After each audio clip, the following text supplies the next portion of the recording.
Hello, my friends. Hambbage here. All this sounds weird to me. I don't know. How y'all doing? Happy early morning. We'll see if we even have anybody around today. It is way before my normal streaming time, but I missed you guys, and I keep getting caught up with stuff through the day and not having a chance to stream. So, not today. We're getting streaming done first, and then all the other stuff. We'll see if it storms again. Yesterday we got a good storm mid-afternoon, which I kind of got caught out in the midst of. Anyway, you guys don't care about all that. Let's get the world loaded here while we wait for an ad break to play. And welcome you all in. Preparing the resources. There we go. All right, how's everybody doing? A couple coming. We'll see. I know it's early. Do those early morning stretches. Oh, it's so early. I already drank one of my teas. That's how it goes. What do we got going today? Yesterday we did that big boat trip, right? Among other things, we came back. We may go check the map. Did I put all the maps up here? This one that I think is right back out here. I think we just boated over it on the way back the other day. One of those days. But before we go get pulled to our pre-roll ad or our starter ad or whatever we call it, since I don't have pre-roll ads, we're gonna run down to the basement. I'm gonna show you guys what all I worked on 2 nights ago. Wow, I don't think I had a single second to touch it yesterday. But I did do some work in the basement. And now, dum da da da, we have a pretty decent part of the hallway done all the way through. And I'm not going to run all the way down there, but I did open up that back end to the staircase.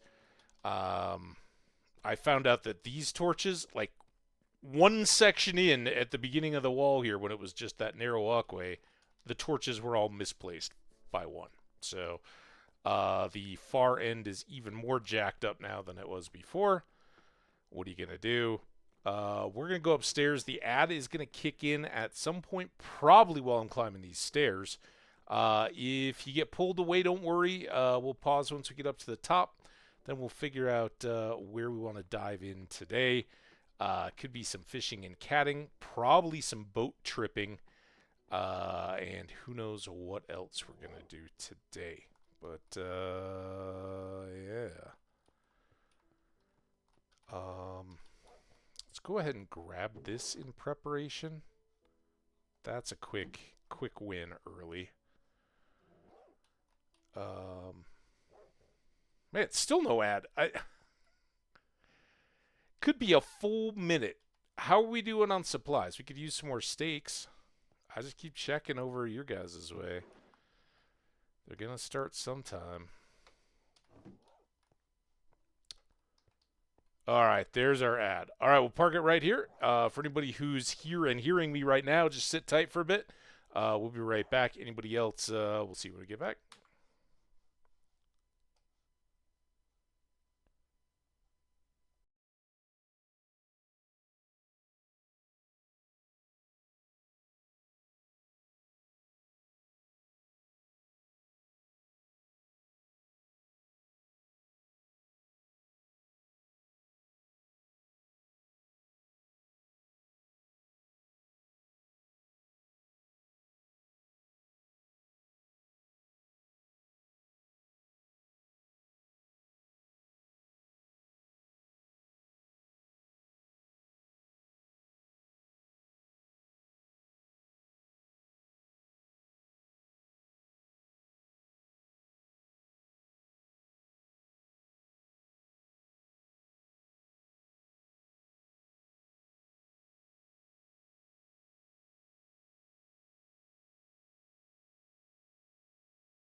And I almost went right back to the game. Which I guess we've still got 20 seconds, so that would have been fair. Okay.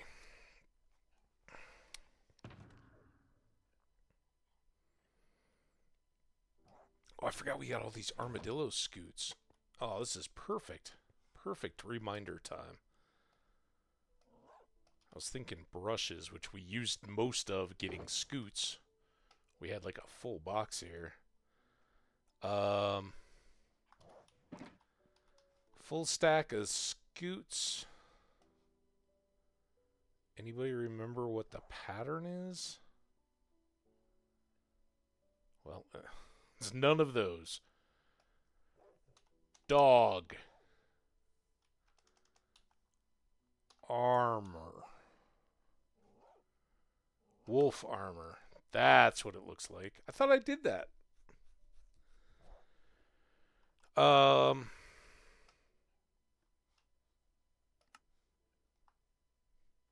What do we got? 6 dogs?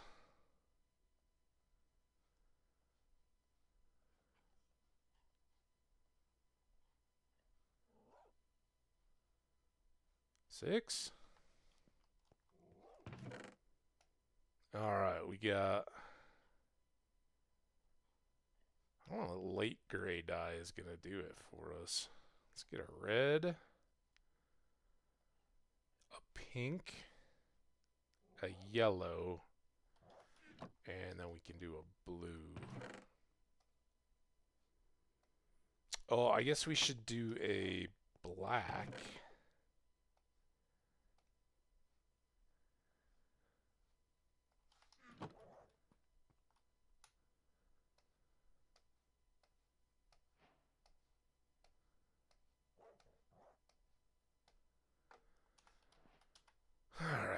Alright, we need a black.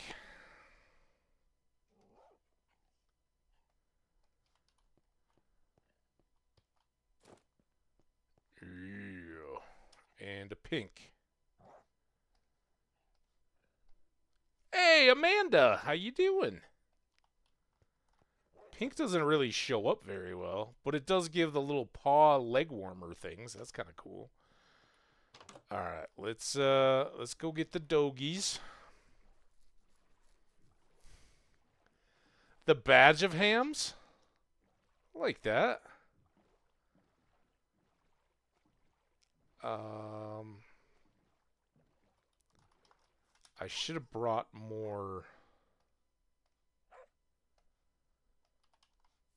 Let's make you red.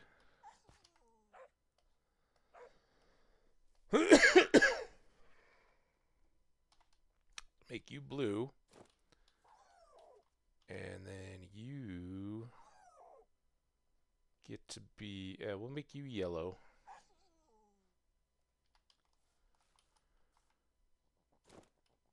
The primary dogs island. Alright, and then we'll go get...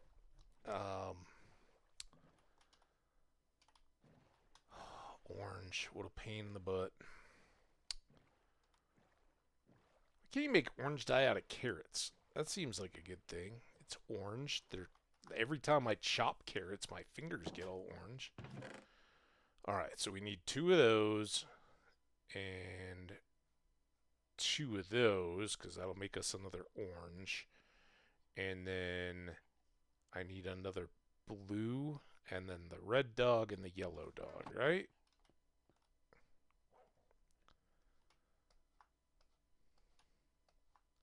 And I know this is going to leave us with 1 too many oranges again. That's how orange dye works, in case you weren't aware. And then a blue.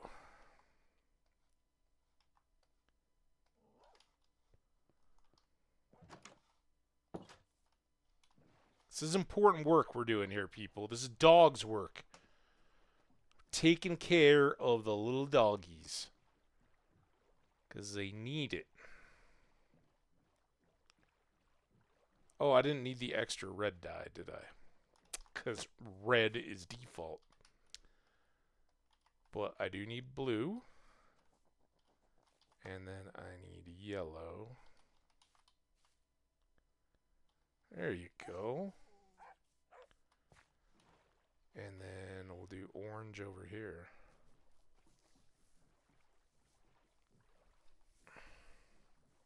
Oh, don't say that. Do you like the kitty cats?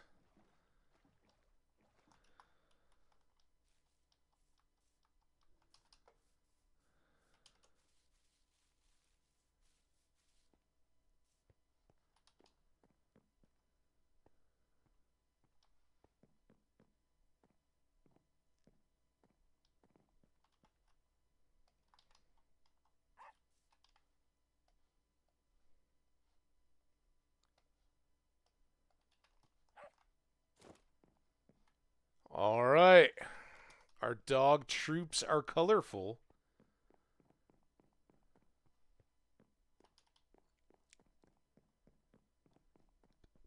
It'd be cool if we could color the horse armor ancillary stuff too. Like, I know llama carpets we can. But I'm not aware of any of that stuff being dyeable. Try it with our one extra orange.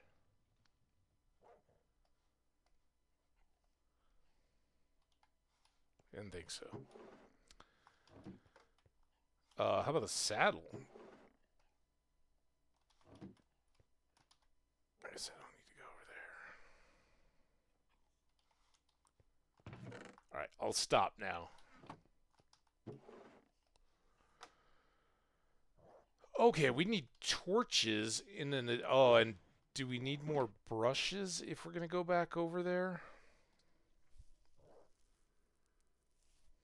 Oh, I came in here. Ooh.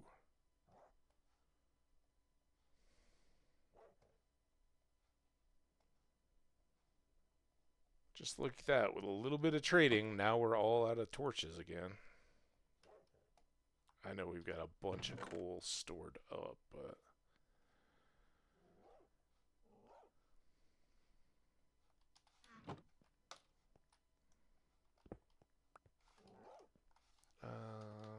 bed at home with our barking dogs.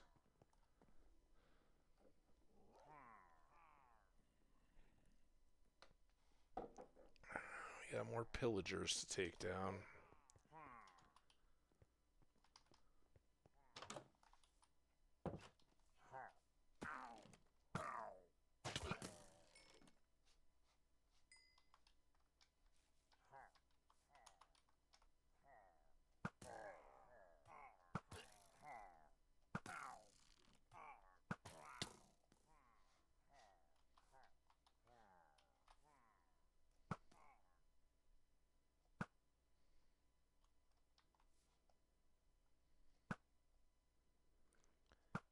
Well, at least they all... Oh, I thought that was another one over there. It was just a shadowy block of dirt, though.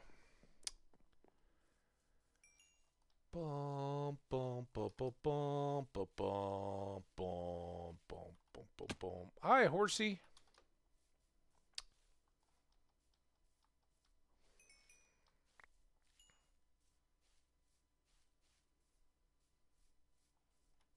Okay, just delaying our little trip here.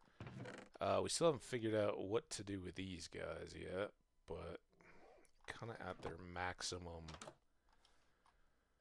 pain in the buttedness. All right, I don't know. I'm really torn actually. I'm torn between continuing beyond where we're about to go, which I guess we're not going to do now, and there's that archaeology thing, which the only drawback is it's kind of out in the water, so we need to kind of build up an area and then dig down to it, which is moderately more productive than the sea archaeology. Trade-off there is that the sea archaeology at least gives us sea lanterns, and we don't get any of that with our ground-based archaeology, but I think they're different and perhaps more potsherds, and I want to say there's more like variety of dye and other items that you can get that are marginally trashy, but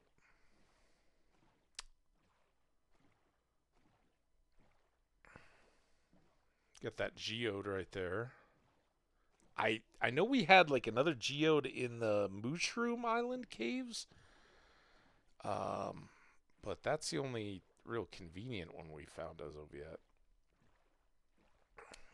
It's easy enough to swim down too, but I don't think I want to make a harvestable farm out of it unless we were to like make a glass tower.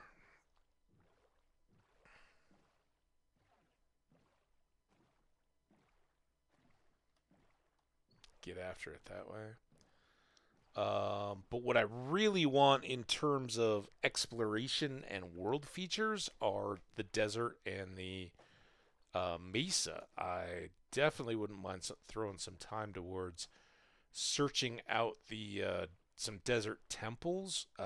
We, as of yet, have zero, as far as I know, enchanted golden apples, unless I've forgotten one somewhere. And we don't have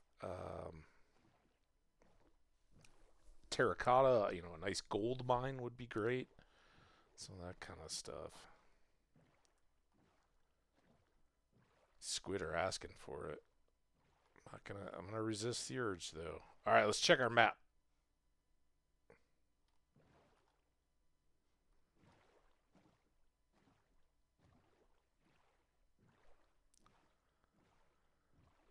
Da, da, da, da, da, da, da, da, da, da, da. Sheep Island again. Again, it feels like a minute. I know YouTube folks. Sorry, we kind of just were here, but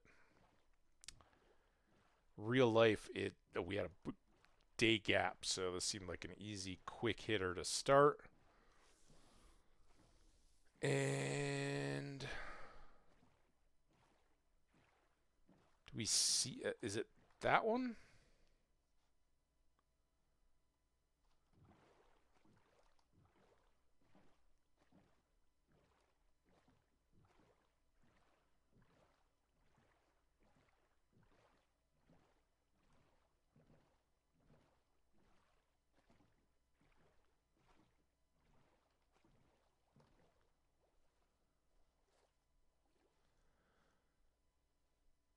Oh,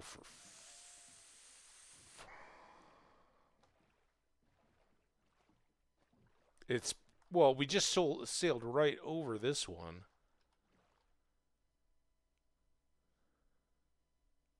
I was trying to. This is a different kind of map, so I'm like, oh yeah, we need to just sail this arrow up towards the dot.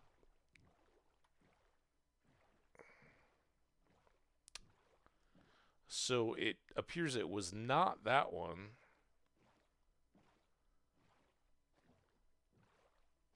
Man, now I hope I hope I don't go completely the wrong way. I don't know why I'm like, oh, we should just sail right into this one and see if we can get some mining fatigue. Start. Oh, I thought that was it too.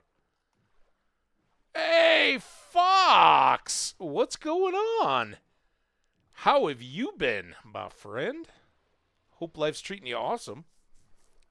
Looking for a monument. Well, no, I'm just using these maps. Try to fill in the map, really. I think you were around for that last world that we had.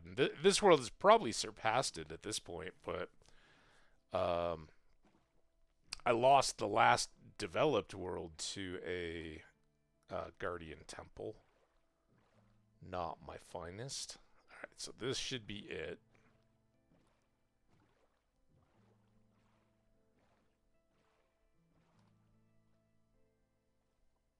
Alright, let's go.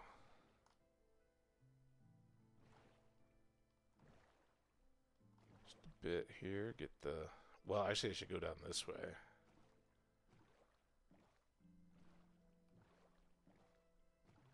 Work and school, doing the old double dip. Well, that's good. I don't. I'm just glad you're doing well. I hope it's been a good level of busy, and not like, oh my god, I can't even remember what day it is because I'm going nonstop. But if you're good, I'm good. I'm just glad to see you.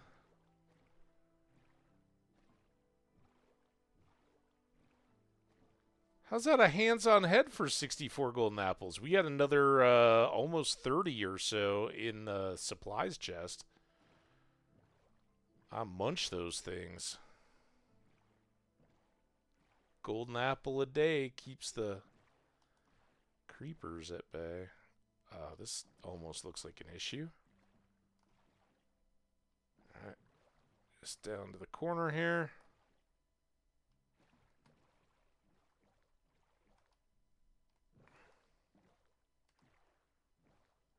And I gotta get like I know about busy because I was gonna stream some this weekend and I started getting busy because it was the holiday weekend, and then I was gonna stream yesterday as normal, and I just got too busy. I was out trying to do some stuff and got totally tied up through the afternoon, and then by the time I got some dinner, I was like, I don't want to start now and be up all night. So then I started watching an old stream series on Netflix called The OA, which apparently I'd watched a good bit of the first season, and like some of the first two episodes seem vaguely familiar, but it said I'd watched like 2/3 of the first season. So I kind of skimmed forward and knocked out that first season, and I guess they had a second that I had not seen at all. So watching that was better than considering I didn't even remember it. It was better than I remembered. One thing that wasn't that I watched um, 2 nights ago, I think, was the newest season of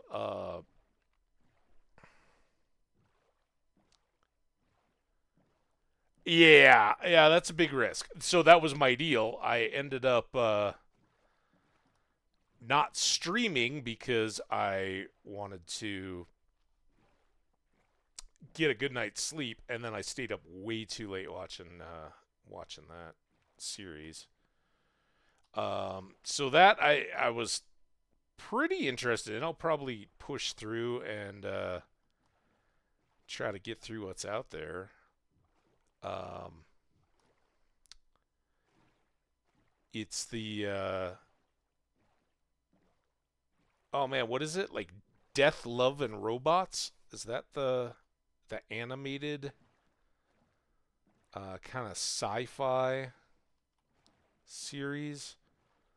Oh, that's so cool. As the sun's going down, we can see further and see our crystal fruit trees and our warped trees and our village.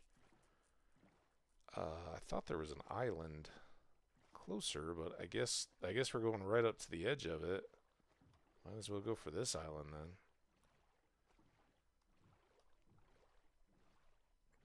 Yeah. So I tried not to do that too much last night, and then I was up bright and early this morning, so um, I wouldn't mind. Like I don't even know. It's been a while now that my sleep has been uh, edged towards stay up late, sleep late, and I would much rather be up and going. So today I was up and going at 6, getting stuff done, and it felt pretty good. So hopefully I can keep on that track a little bit better. But yeah, the Death, Love, and Robots. Um, I don't know. I maybe I'm just like it's sci-fi, a little bit of horror, looks sort of fantasy, actiony gory combat type stuff. It's my wheelhouse, and when that first came out, I was all over it. They had shorts that were inspired by some of my favorite sci-fi authors and stuff. And I don't know. I don't know if anybody else has even watched, but um, at least my feel was that it just kind of felt like, all right, this is like a just what can we do with CGI these days, and no real depth of writing or anything.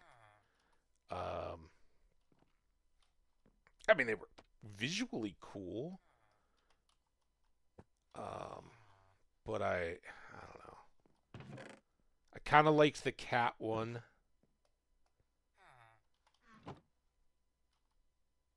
The cat with the robot one, not the other cat one. This is a, what did we call this map? Ocean Explorer. Well, we're gonna call this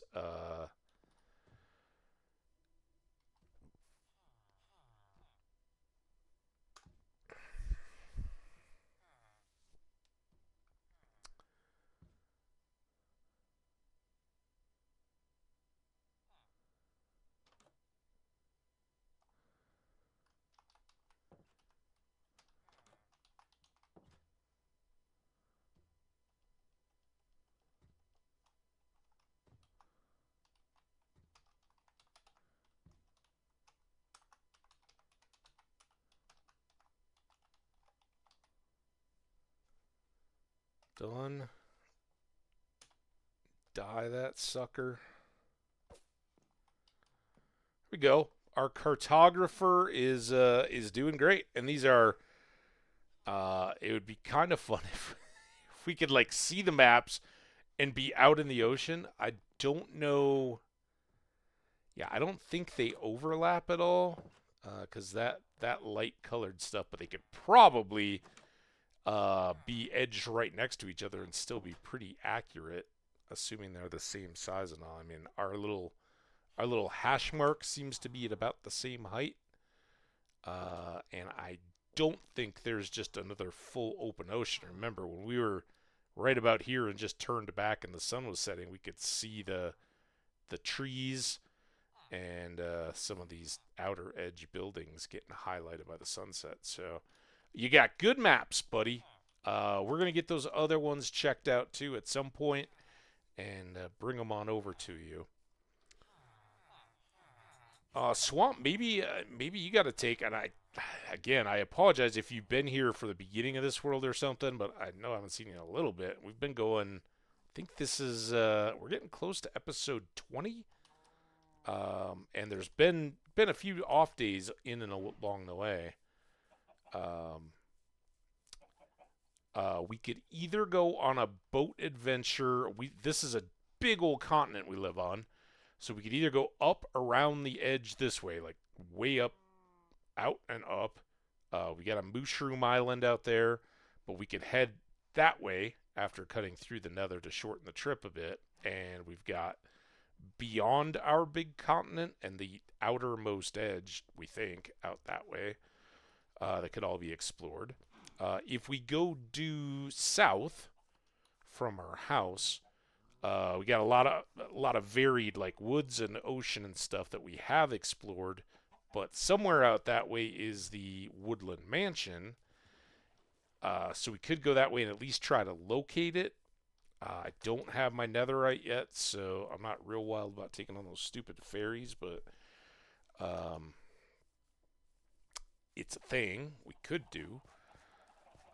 Or just this last time, out beyond where we were filling in that map, we found a river that winds us over to another open ocean sea, but frankly, it's a lot of river traffic when we've got other stuff open to us, so... Hey, Amanda, what do you got this time? They're the same size, they have to fit together, or have maps machine to connect them. Yeah, no, I'm with you. I was just kind of speculating. I don't think we could have one in the middle for the space that's there. Everybody else has these pretty worlds like yours with flattish land. I always get stuck with, oh, dude, we go through a lot. In fact, it is amazing because I'm pretty sure this was the immediate next seed after our Havana Hamlet world. Um, and to get those two back to back, that's crazy, right? Oh no, no, no, because we had that. There was one that was in the savannah that I basically just abandoned. It's still out there. Um, is it prime? No, it's got to be this one's very savannah looking.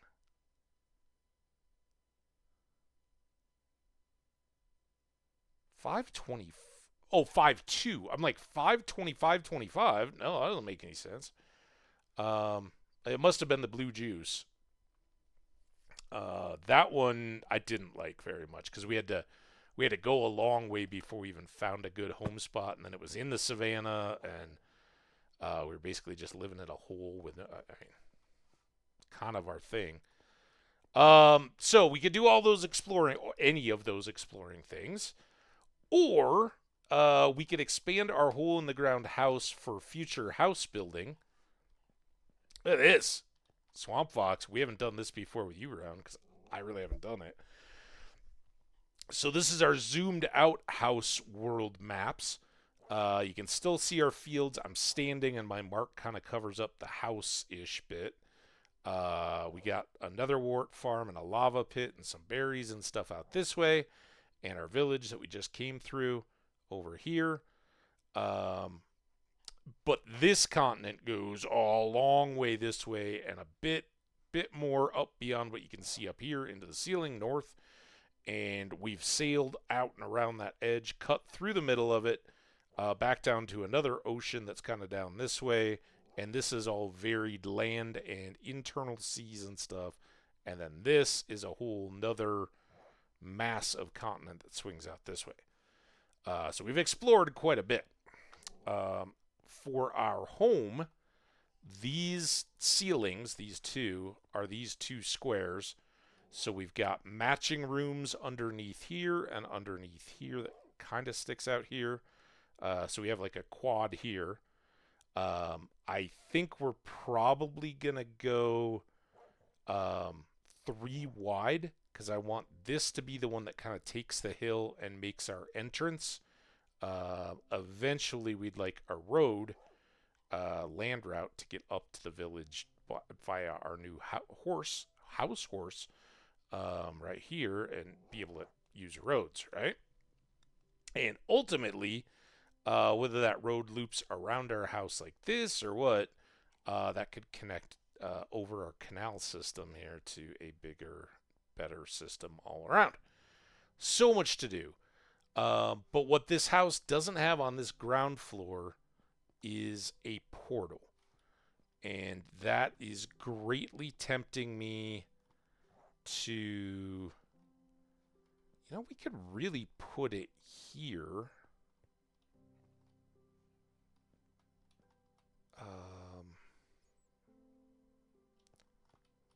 We could drop it right here.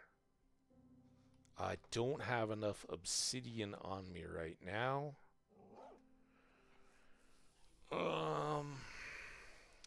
Did I leave obsidian? We had that oops of a portal. Let's go. All right, here's a plan.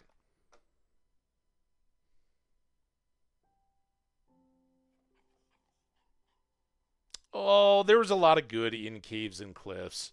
I love the terrain in the mountains and all that. It's beautiful. But I agree, it's not great for building in. But I love the variation. Anyway, I'm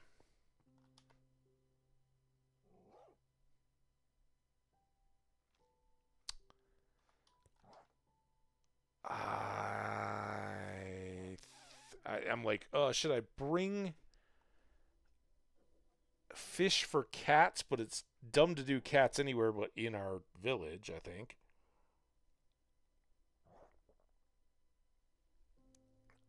Plus, we get cats down with the lore masters and can just do them there. We get all our stuff. Let's go. Let's go check the Mushroom Island. Um, We'll check it for obsidian. We'll go poking around with our boat and see what that gets us. And then if it doesn't turn into an epic adventure that leads us in deserts and all kinds of fun there, we'll come back. Hopefully we'll snag some leftover obsidian out of the Mushroom Island base. And then we'll pop back here, make a ground floor portal where I just talked about, at least for the time being. Because remember, we're going to probably clear out most of this area. The other place where it would be good to get a current portal would be at our close by trial. Like, yeah, back there. Our close by trial chamber under the village where there's that skelly farm too. So we could use all those together. That skelly farm, I don't know. What we didn't think about, and I haven't looked back at it. I know we climbed up a little bit from where we were at, but I don't know if we're gonna have enough drop to just kill the skellies. Now with our slaying sword, smiting sword, I should say. You know, you guys are mean, and bitey, and you have a ridiculous reach for where you are. Like, look at this. They're so far away. And now, oh, well, you didn't really take a chance. Stop. That was rude. Rude and unkind. Man, we only got 4 creams out of that. Man, we haven't been down this way in a minute.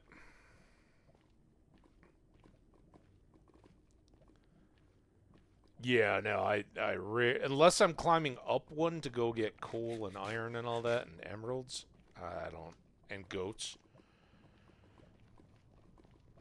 I go around the mountains.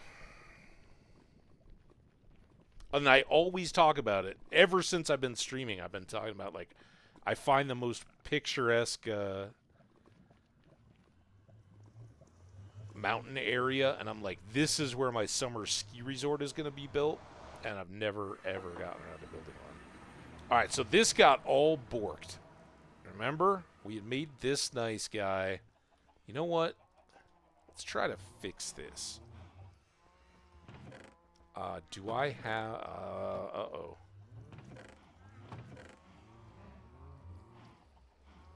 At least got the pieces for it.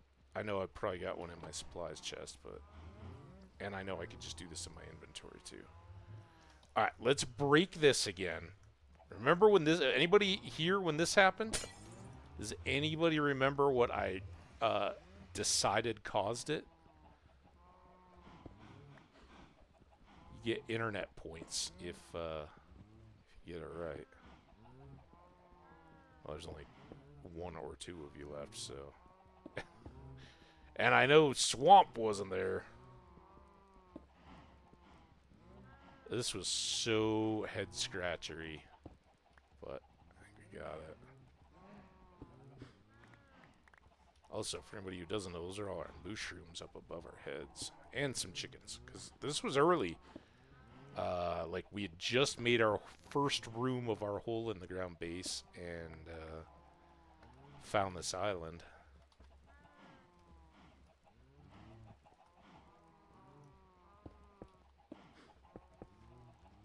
I think we... Oh, maybe we don't have any stone, because did we just have cobble? Well, let's clean this up.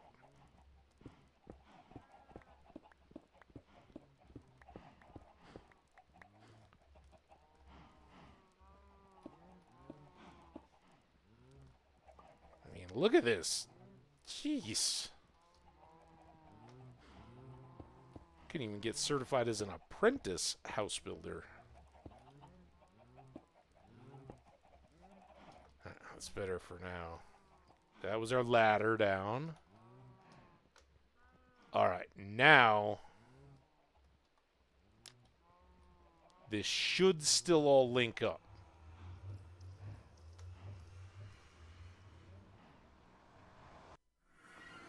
Good. Alright, perfect. Well, nobody Nobody claimed the internet points. But yeah, as we were setting up the windows, a ghast popped up and shot a fireball at us that didn't hit me. And as I was watching, I was like, "Oh man, it went like right through the pane." Well, it went through and it turned off not this side of the portal, but the other side. So I was like, "Oh, ha ha ha, that didn't get it." Well, it did. And when we came back out on the other side,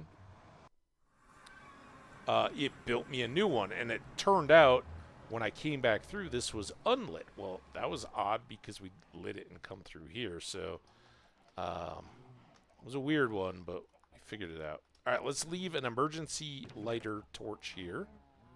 You can tell we were in early times. Better keep some ooh. Yes, please. Look at all this coal we've got. Sheesh. Alright, I was going to sleep.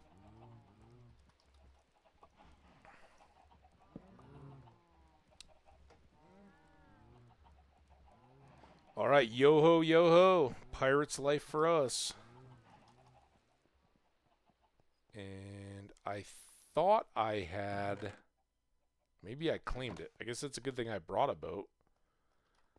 I was counting on there being a boat. Should we say hi to the mushrooms? See if anyone got struck by lightning?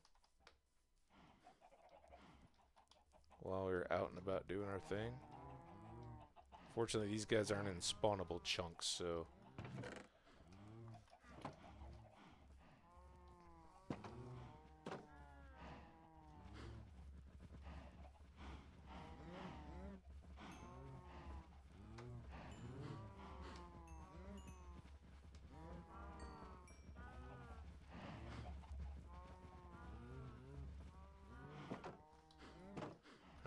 We'll bump up their numbers. Someday we need a lightning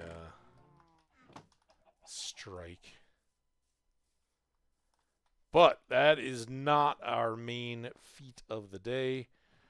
Today, we're going to come out on this western edge of the Mushroom Island. And I don't know how much overlap there's going to be. I know we had come out a little ways, but we kind of got nervous on locations. And I think we ended up cutting back and then coming back to the island this way. So I know there are these two smaller mushroom islands, not very substantial mushroom islands. So if we were to go like that way, we'd run back into our continent, which sticks back this way a long way. We didn't go all the way to the end. We cut through a river. Never got back out this way to explore. We've also followed this coast, which goes back a long way, and we did a lot of exploring. There's stony shores.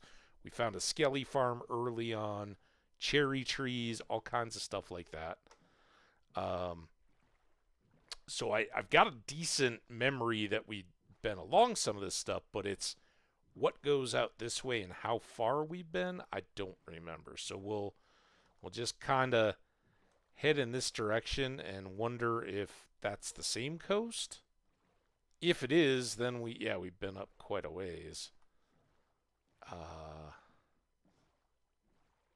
But basically everything back behind us is enclosed, and we've explored most of it, except for the new river-linked ocean. But this way, fun and adventure awaits.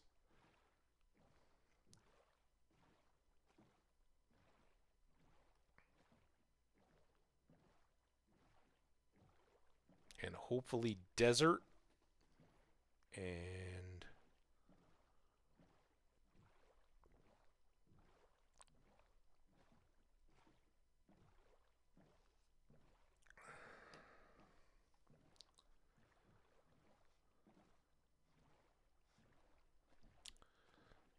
desert and goods. Avoid kelp for now. Although I was thinking the other day when we were kind of speculating about building and stuff that once we do get shops and things, blocks of kale and act up like pretty good storage store type materials because they're kind of wrapped like bundles. So those would be a decent thing to do some decorating with. Also, the bamboo planks, not bad. Bamboo planks are both awesome and trigger me so bad because they don't let you make steps or anything else out of bamboo, which is the most ridiculous thing ever.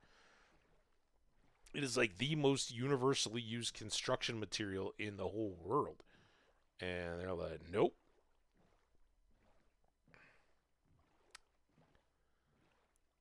Kind of makes me wish we had more bamboo here in the States, although, particularly being in Colorado, an arid state, it's not likely to be something I'm going to get to enjoy. It's not real conducive to growing here. There's our chest.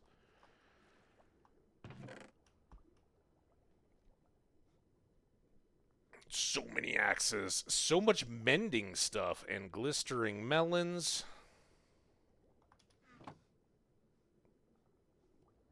I guess.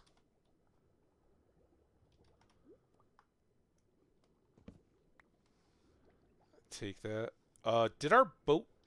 Damn it!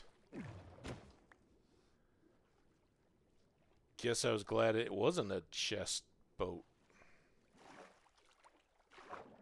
Alright, boat, have a chest. Oh, come on. Me have a ride in the boat with the chest. You, sure, you all can, oh, and you guys can go in there, and then you guys all go up there. You can go in the bundle. All right, we got dense savanna island. Do I have? I don't even know if I have acacia saplings. We did run through some savanna. I think I'm gonna try to pick up stuff I'm not sure I have yet. So like cherry trees, right? That was a little. All right, come on, PC. I can hear the PC fan going. Yeah, yeah. Don't get me started on the concrete. Please, I can't have that route, that rage again. Um,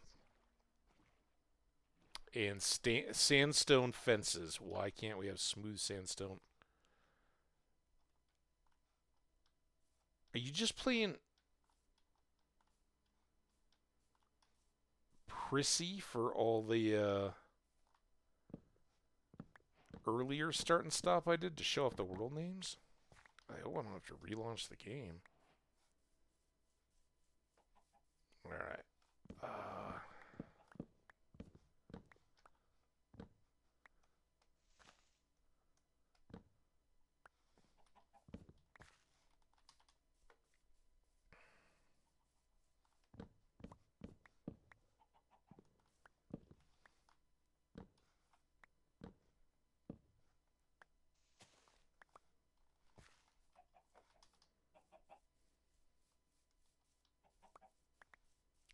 Worst ever for grabbing saplings.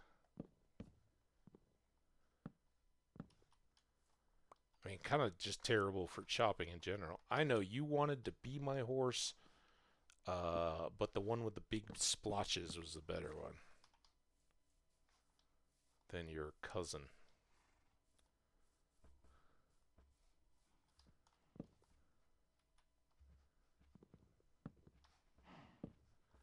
And you're probably right. I'm guessing that universally, concrete is probably more commonly used than bamboo. I think what I probably should have said was that bamboo is the most renewable used construction resource. I still stand by my wish I had more local area bamboo. And for people who do, I know or I've heard it's a total nuisance to try to keep in check, but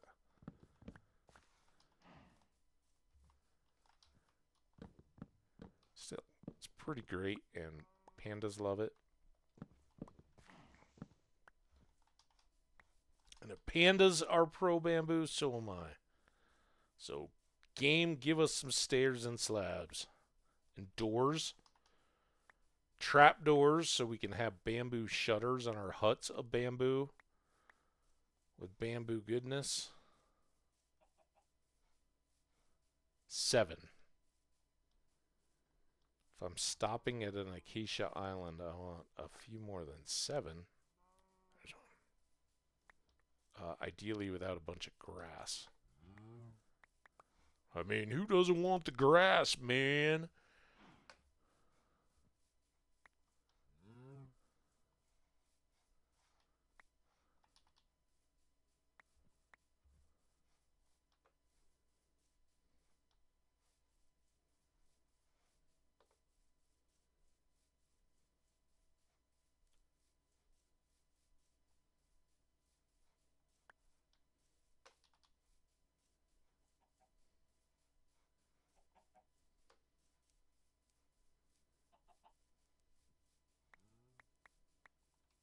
It's a fine looking cave down there.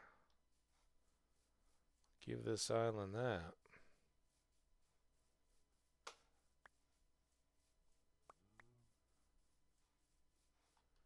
I got no more leafy area over there.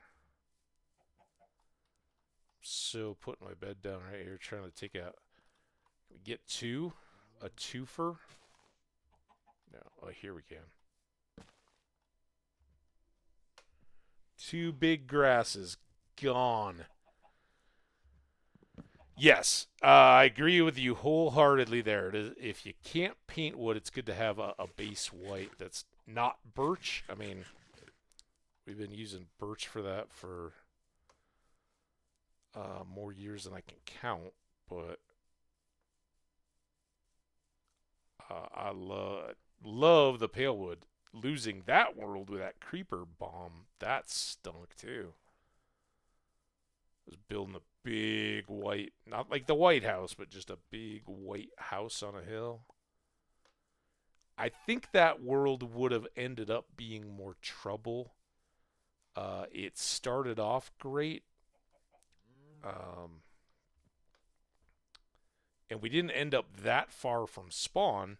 I mean, we're not as close as we are now, but we're decently close. Look at all these extra saplings. Just break leaves. You have my sapling goodness. Oh, there's a scoot. We just... Oh, no, that's even better. That's an egg. That's our second reddish egg. Someday we'll have to come around and get all these animals, too, but I don't look forward to that chore.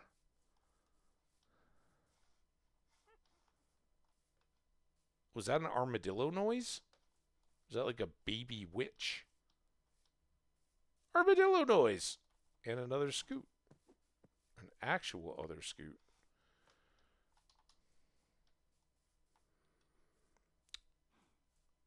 Alright. Ha ha ha ha ha. That doesn't sound like a scoot. It sounded witch. Dude, every time they're just teasing me. Alright, witch. She's a witch.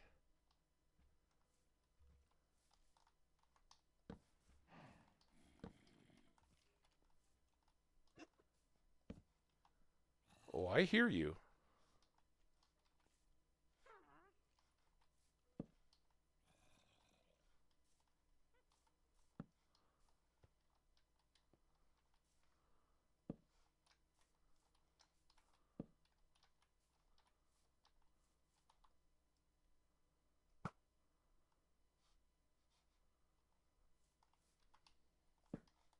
Good job on the burning up creeper. Where's that witch?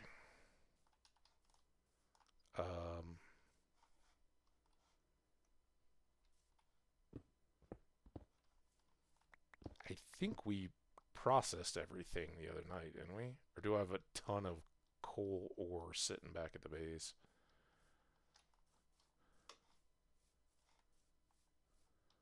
Alright, what the heck?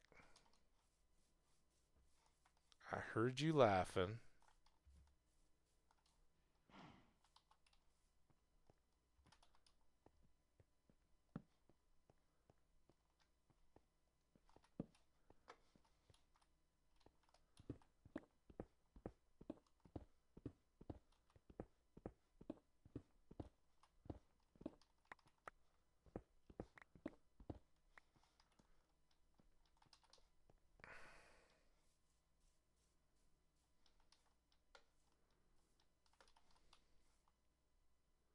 Okay, I think we're parked back over here. I don't know what that witch was. I feel like I'm, I mean, that's an armadillo sound, but... Oh, is it down here?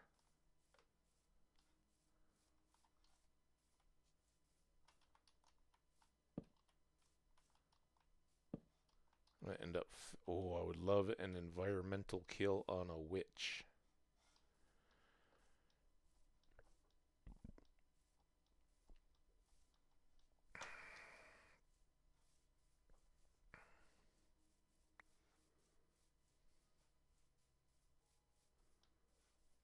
Okay. I thought I was waiting on one over here, but we did get one more. I think we're very good. 28. Let's plant a couple back. We don't want an Easter Island situation here where the chickens go cannibal. That'll help fill out. And then there's our boat. Can't get sidetracked from our mission, even if there's witches about. Boom, boom.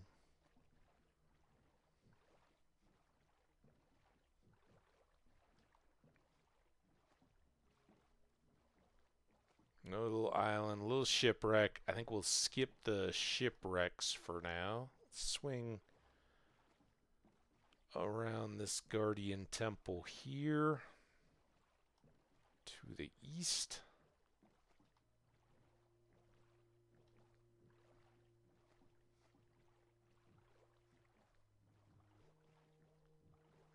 Get some underline, and we've got more guardian temples. We didn't really need the ocean monument map. The Woodland Explorer, yes. The banner pattern, sure. What is this thing? It's like the Forgotten Tower or something. Oh, that is one of those little... this might be archaeology based too, but these were kind of newer underwater things. There's a portal there too. But I don't think it has... We got 3 things to check out. So there's this guy.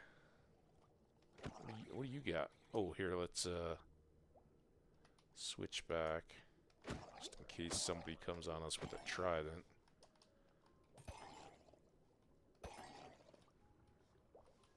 Oh, speaking of, where? He's coming from that way.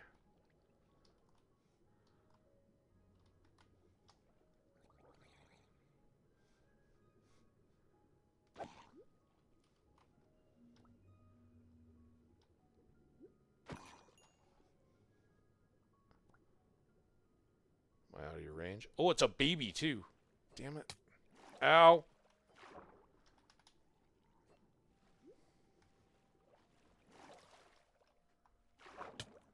This is why we apples.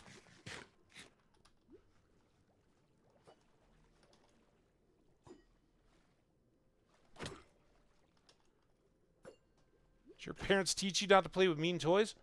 Come on. Oh. Oh! Oh, that was just extra flesh. Dang it.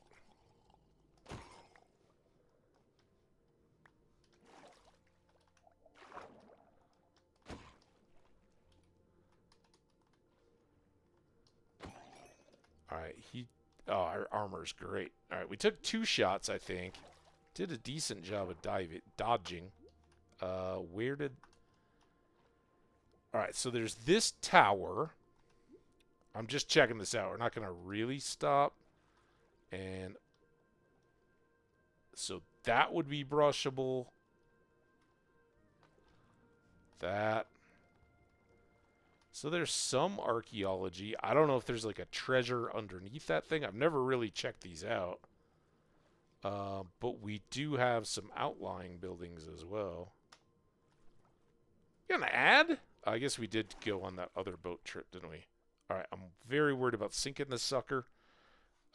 Which way? Oh, there was that broken portal, too. Let's try to get clear of here.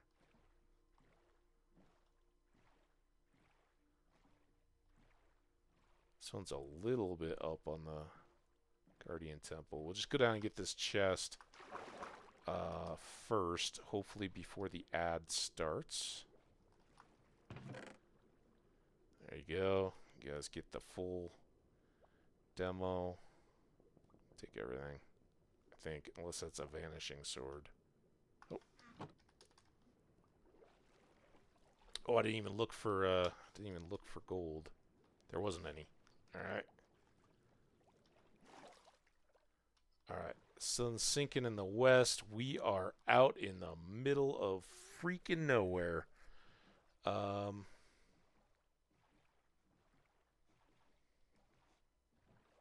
Another of those towers. Anybody know if those towers are any good? Yeah, I was hoping some... Oh, there's an island. Or a something. This is... If this ends up being on land... That looks almost like a village.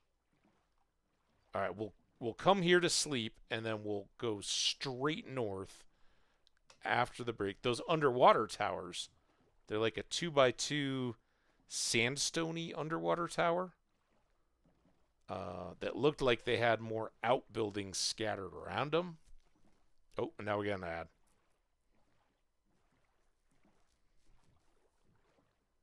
You found treasure chest. Okay. I know like in the regular just drowned villages, like what we archaeology did the other day.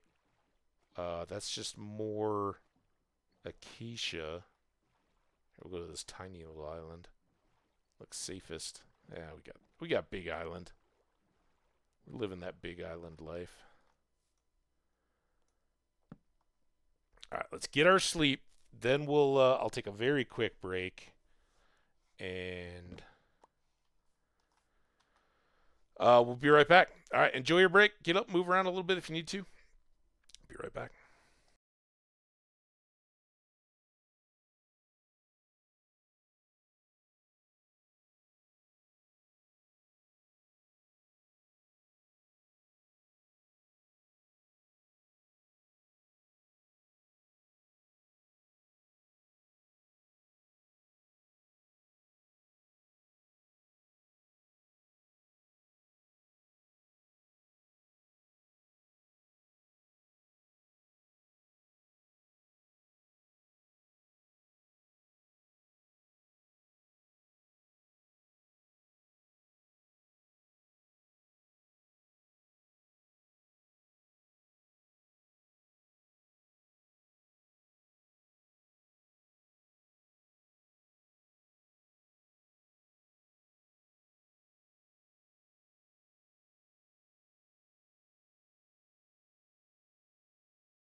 All right, I did all the break things in a compressed break. You guys aren't even back yet.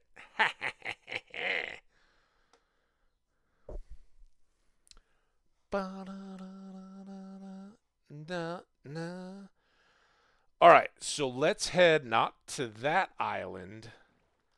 Let's head due north. Admire the little fish. Hey, welcome back, everybody. We're heading just where we said we were going to whatever land there was out there that had a little house. I thought maybe it was a ship. I think it's out there. No, it's a tree. Is it there? What's that thing? That kind of looks like a desert well.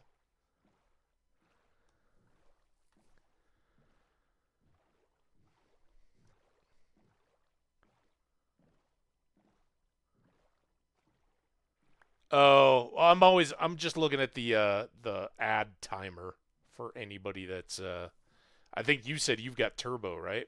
Or ad blocker or something. We'll call it turbo. Um so I guess that's just a drowned village,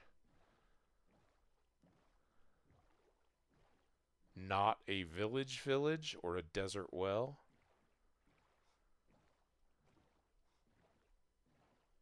All right, so I don't know that we came all this way, but I definitely think we saw some of this acacia land out here. Let's go check this guy. There might be an easy chest right here. Look at this. Hey, coal. All right, I got a... Ooh, and it has a map? Oh, I could probably do most of this with the bundle, huh? That. Not the eggs, but the scoots, the kelps.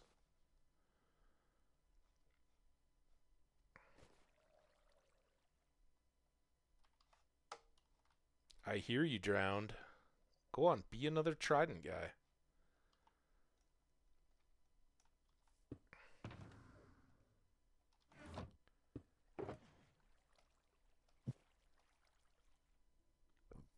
Every time.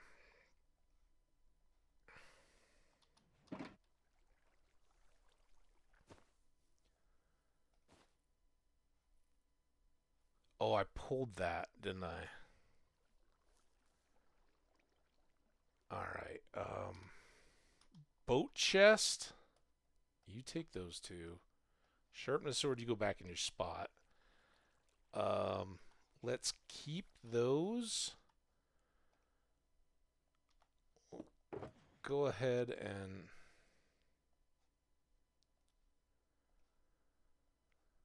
start filling into this. I don't think we're going to make an extra stop for more acacia logs, so that's probably good for now. Probably hang on to those two. These can go in there. Sticks, I might get more of. Let's put those up there. Alright, I think we're good. We should probably leave that out. We'll store whatever else is in here. Wheat, emerald, and map. It said unknown map, not unknown treasure map.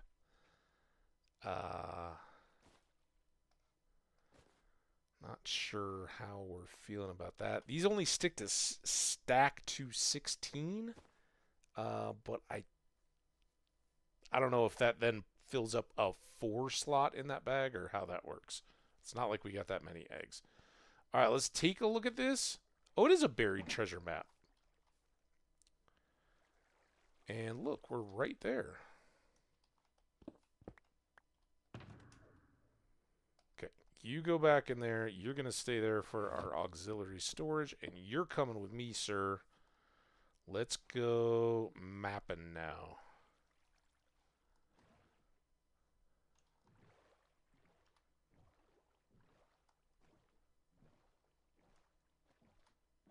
I don't know, does any of this seem familiar? And do we have to go all the way to the far side of this island?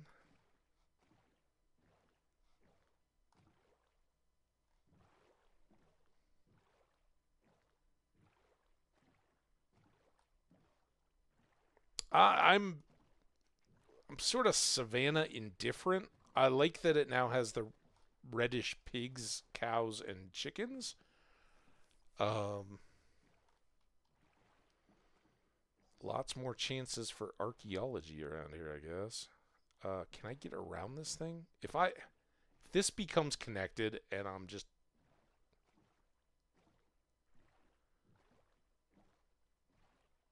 first biome, huh? No, I don't know that I predated it.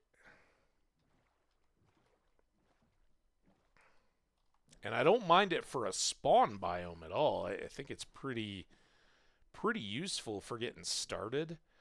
Um, the high likelihood of sheep. Um, I like that their villages have cartographers and melon seeds. And I personally, I like acacia wood. I like to use it.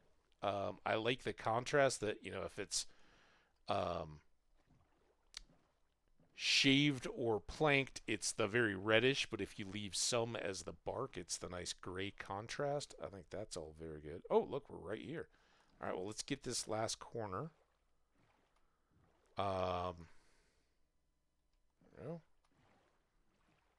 oh, I think I see it. It's going to be rightish there-ish. Seems good enough to give it a shot anyway. All right, shovel. Where'd it go?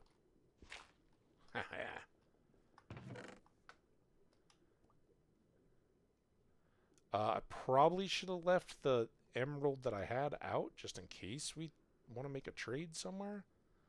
Take those, we can improve them back at home.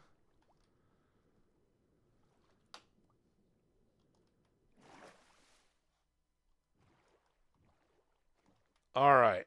As I was saying, now that we have to do a loop-de-doop, we don't need that anymore. These guys are kind of trouble. All the rest of it. Oh, I should. Okay. You back.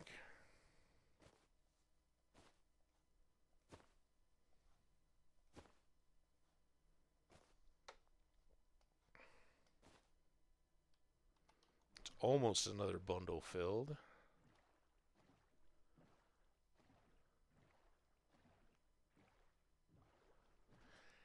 Yeah. Those were they turned them into eroded, right? I've still found a.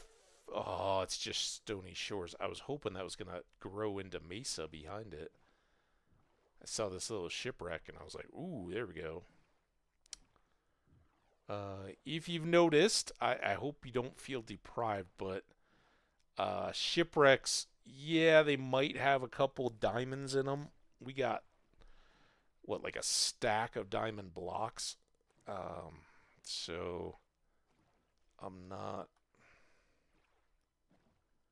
too worried about it. And there's not it's a lot of chasing around to check every ship and then load up all that junk and then find the treasure just to get what, Hearts of the Sea, which the I don't know. Does anybody use the whatchamacalls is it's the oxygenators for the water? Conduits? I think it's easier just to get potions and have res 3, which is why I grabbed those 2 potions. We'll extend those. I've caught more puffer fish while I've been running the zombie screen. Spawner. All right, this seems to be a bay.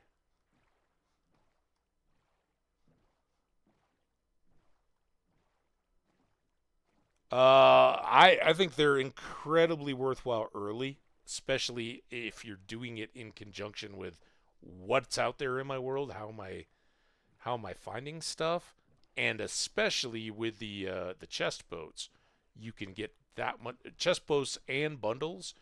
You can get so much more stuff now, and even if you're struggling to get leather or string, which oddly we were struggling for string a little bit this time.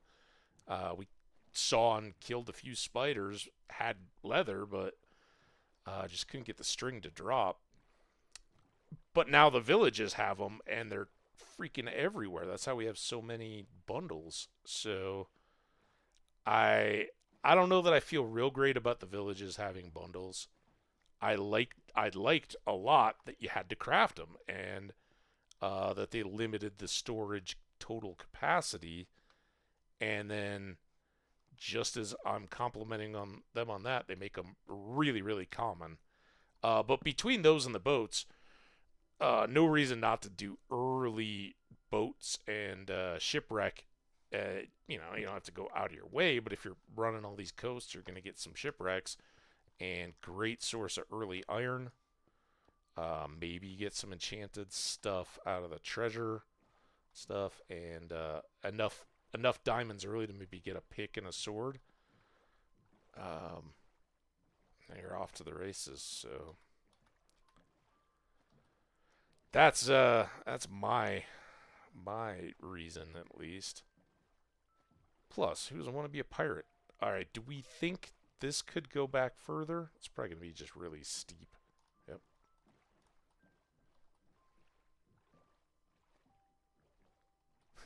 Oh, yeah. There's no drowning. Uh, I don't know. We'll do a lot more, but once you know the chopping spots, it's like, yeah, I'll go pop, even if they're deep. Um,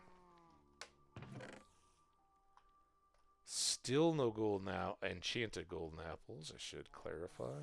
Lots of that lodestone. We're definitely going to use some of that for building. Oh, and I'm going to leave this. Speaking of spiders, I don't see it, but I hear it. I mean, I was just saying how we should do this.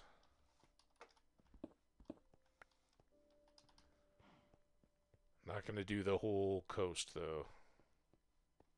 Just these are right in front of our face.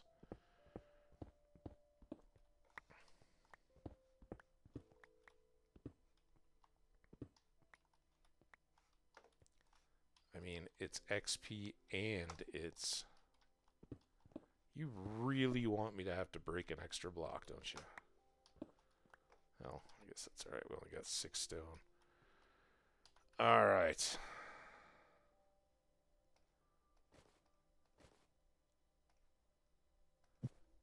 Oops.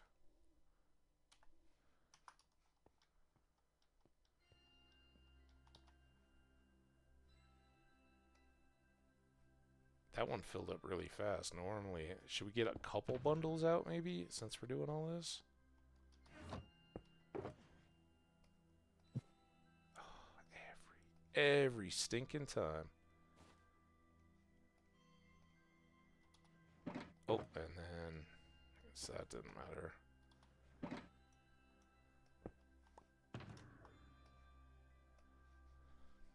Alright.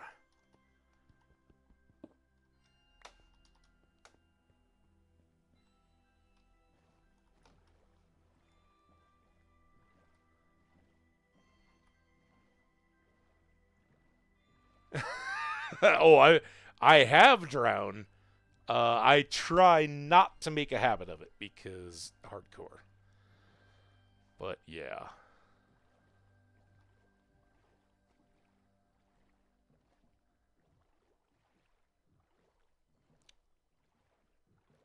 my Hambbage is two hard and fast rules of um, avoiding drowning are whenever magma blocks don't make it ridiculous to do so, park your boat right above where you're diving, especially when it comes to like a deep ship, because you can save like a whole bubble's worth of non-res plus uh,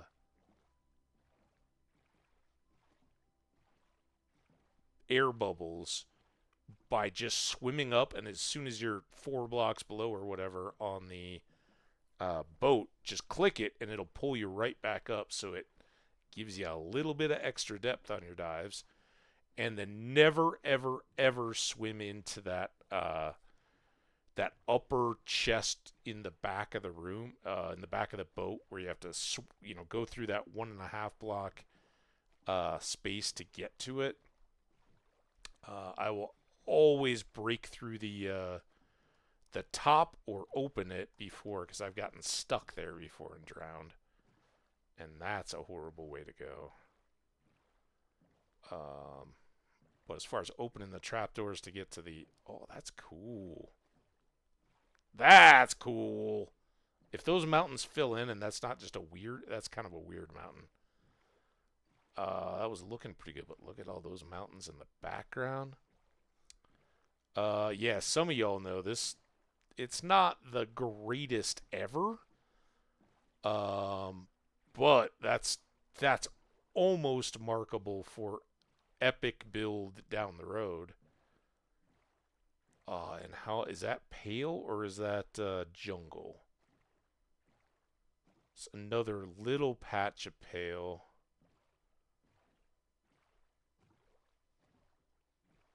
I was hoping those were all going to be connected pale. We do have pale patches back closer to home. As we talked about, I'm still wondering about farming the resin out of those. That's kind of cool too. You could build up an island in the middle. Look at that though. I mean, talk about massive city build. You got a natural harbor. Kind of cool. With pale right at the edge. I don't want to overpromise our plan. This is a long way away, but by being a long way away, makes more sense than just building everywhere. But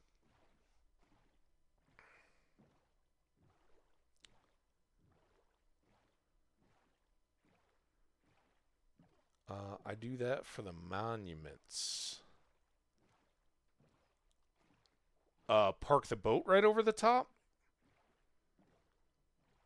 As I think you found us after the last world when I died in one. But we did do the whole clear deal, and I just kind of wait for a trident. Like, they're so much fun with a trident. They are so miserable without. It's like, why do we even want to bother? But as soon as if we get lucky and get a trident, that opens them up very, very quickly because it's sponges. And if we don't, then much later we'll just make it the deal of we'll use a river and make a farm and get ourselves a trident. And I'm so proud of the trident farm we built in our World 42. That one, it uses concepts that I've seen other streamers and YouTubers and all that use. But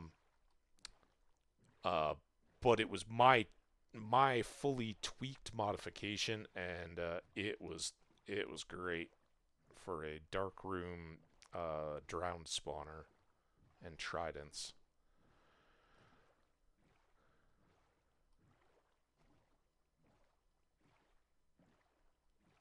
Yeah, I've lost enough that I have full respect for the trident wielding drowned.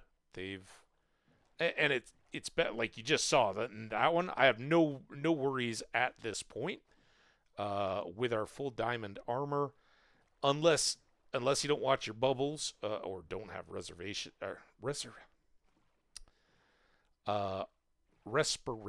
plus. One of my jobs, we had a product called Reservationless Plus, and so I always want to say Reservationless Plus. I mean respiration. If that ever slips out, it's just ingrained into my brain after years of work.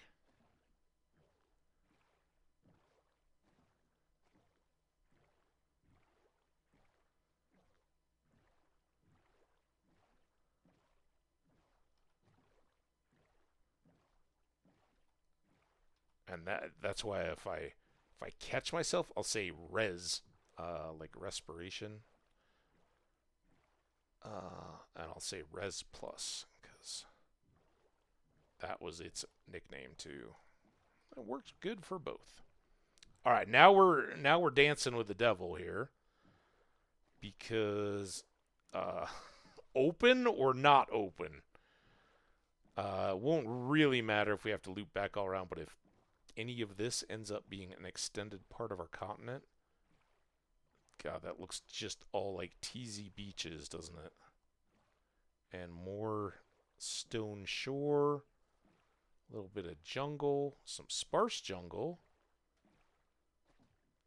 Do you like sparse jungle? I own that. Uh-oh. Uh-oh.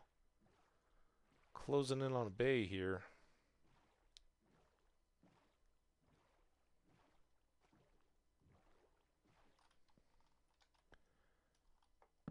And as always, this world kind of continues to prove that idea that you get themed biomes, kind of, right? We've had lots of forested stuff. We've expanded out into more savanna biomes in our explorations today, and some more patches of mountains. But we've seen mountains too. I just haven't seen incredibly epic sweeping mountains yet. But yeah, these repetitions of birch, traditional forest, jungle, dark oak, lots and lots and lots of all that stuff. Just peek here. Do we have any obvious temples poking out? Always good to get it. Oh, what's this gonna be?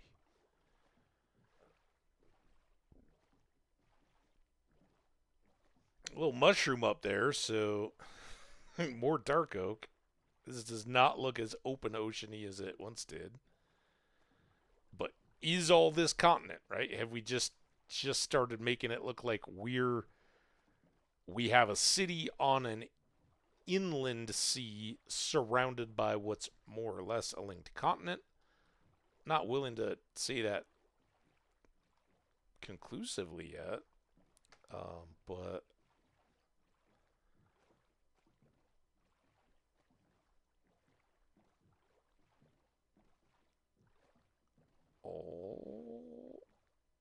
oh, damn it!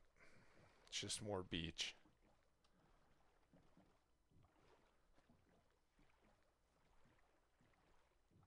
And mountainy hills, hilly savannas. I think by definition, savannas are not very hilly. Will this let me out anywhere? Come on, be a pal. Nope. One more peek around the land, see what's coming out that way. More red cows. There. Look at all that savanna as far as the eye can see. It's a beautiful thing. All right, we gotta cut our losses here.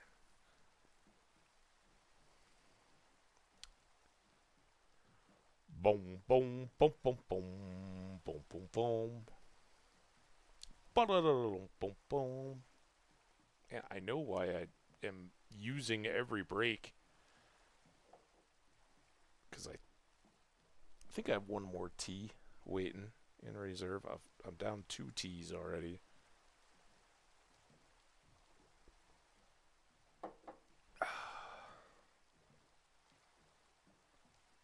But there was no like wake up coffee or anything like that today.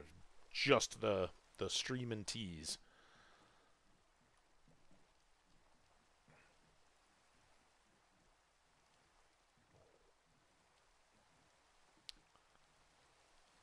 Well, little river, I'm sure you're fine. Inland waterway, but you didn't show me any deserts or mesas. Just a dolphin. And now I gotta go all the way back out around this point. Oh, look at this. Look at this. Gross. Oh, I'm gonna get rid of it. I got my shovel in hand.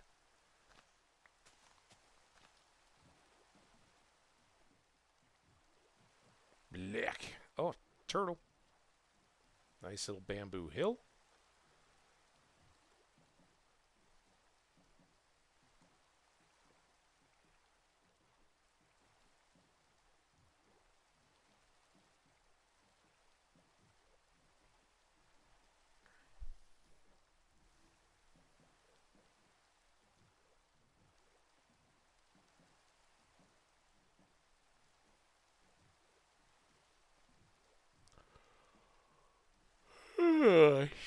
All that talk about caffeine this morning.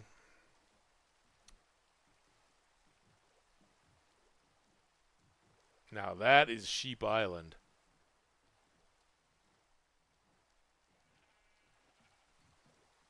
That's way more dedicated to sheep than our Sheep Island.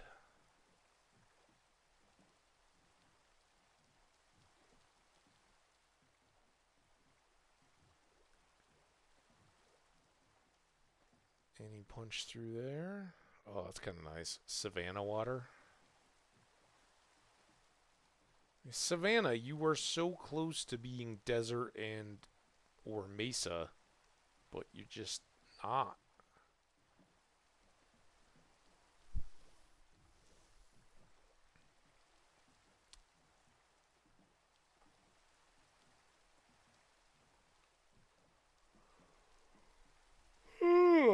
Stop.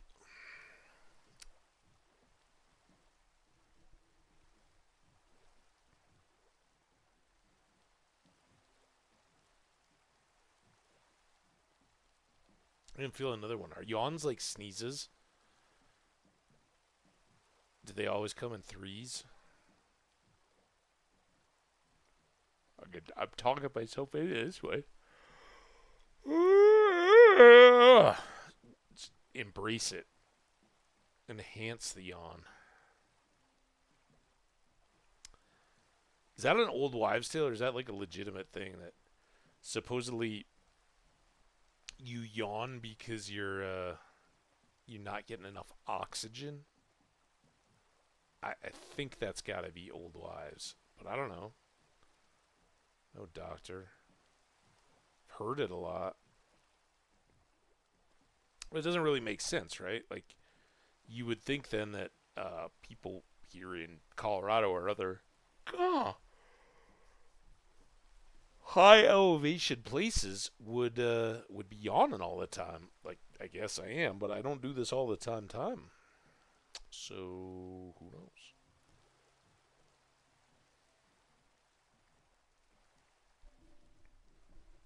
All right, so that's the shipwreck. We had stopped near that island on the previous one and come out and around this bay.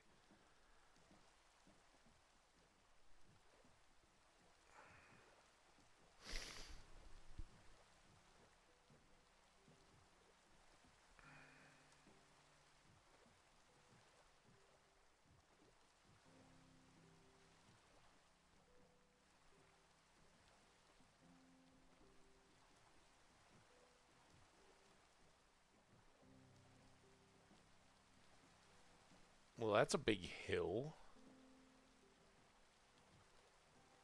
Oh, is that what had the sparse jungle on the backside of it? Just coming back to there.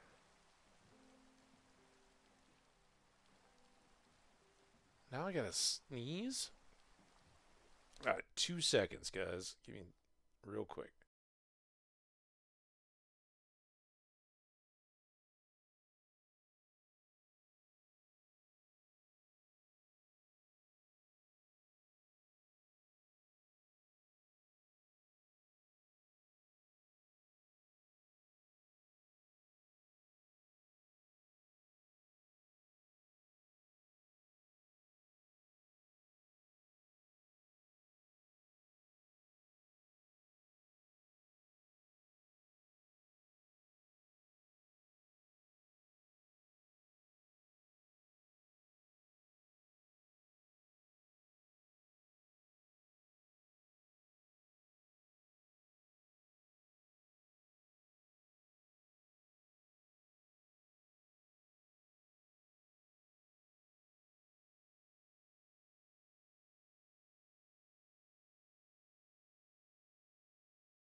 Okay, that ended up being a couple tickets and then a text, tissues, not tickets, and then a text response about tickets that I didn't want to go in on. Buddy, trying to get people in for the 3 day great, well, Dead and Company, but Grateful Dead stuff out at Golden Gate Park in San Francisco, which sounds, the venue itself sounds awesome. Um,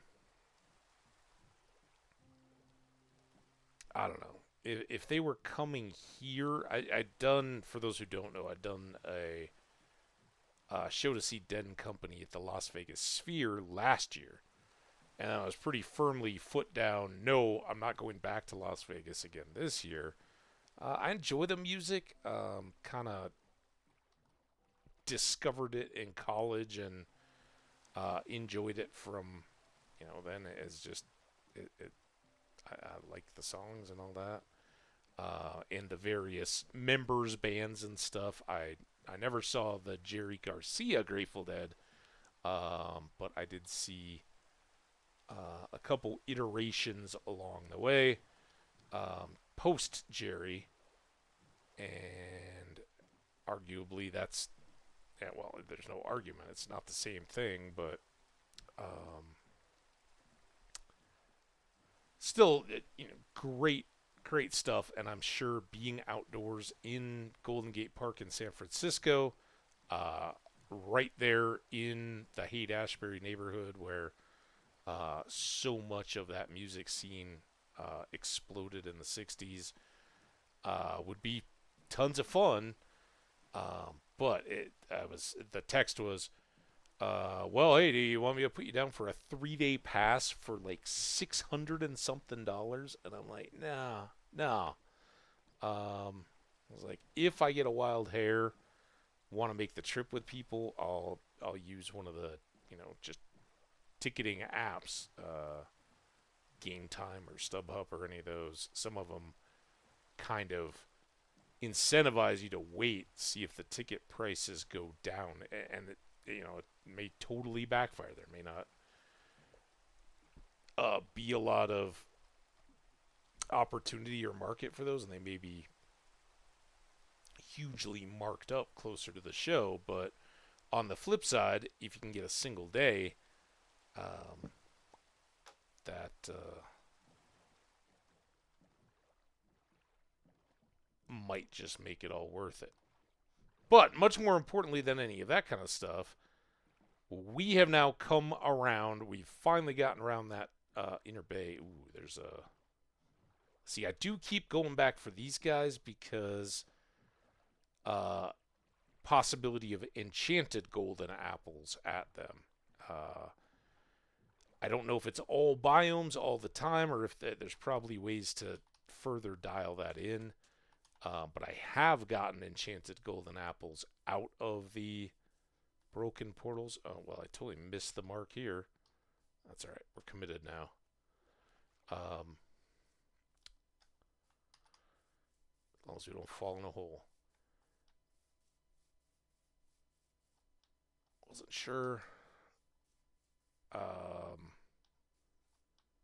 So yeah, since I've gotten some, it's gonna be real hard to convince me I shouldn't at least give it the little bit of time it takes and go get gold blocks just for the chance. The ones that I know I've gotten them in are both taiga and or spruce specifically. I think it's still taiga, but the spruce forest, river, and then I think dark and regular forest have all had them. But again, striking out here. Gold blocks. Did we get them already? I got one. Any more? It was the shiny gold that attracted my attention.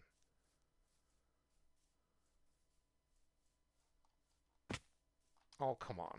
I didn't fall that hard. One thing it's been easy for me to forget during all this time we still do not have feather falling 4 on our diamond boots or on our gold boots. So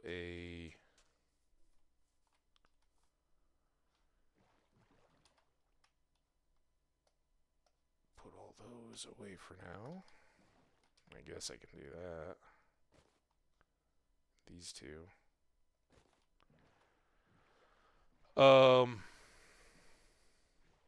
Golden apples, gold blocks, something. I think we'd moved on from that, but I have no idea what I was just talking about. Before storage interrupted me.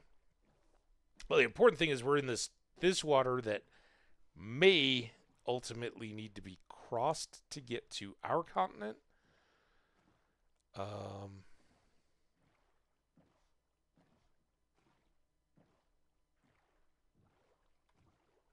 But I'd love for this to continue and open back up again and tell me that this may still all be connected all the way back around our base, but that it's still a open, bigger, and directly boatable world without too much hassle beyond.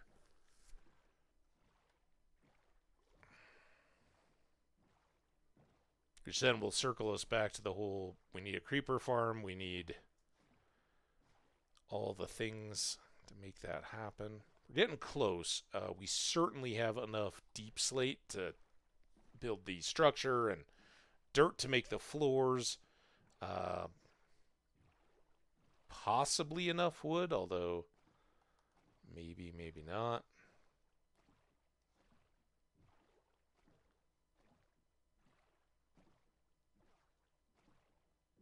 Shipwreck.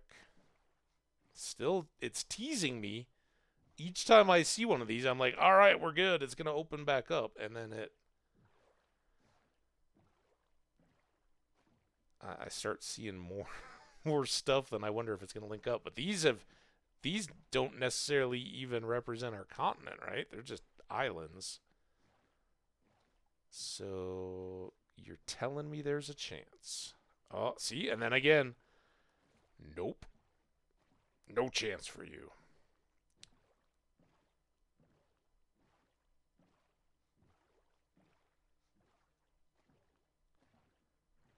That looks a little bit shattered, but intriguing. Maybe that's eroded?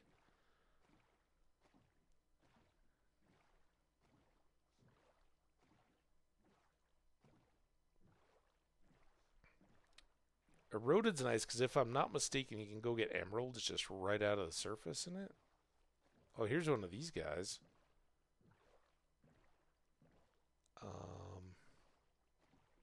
Let's take its lights.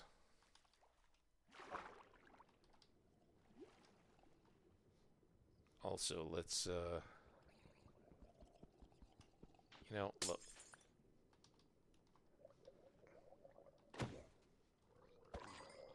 Oh no, you got a fishing pole. Damn it. I got excited. Who brings a fishing pole to a trident fight?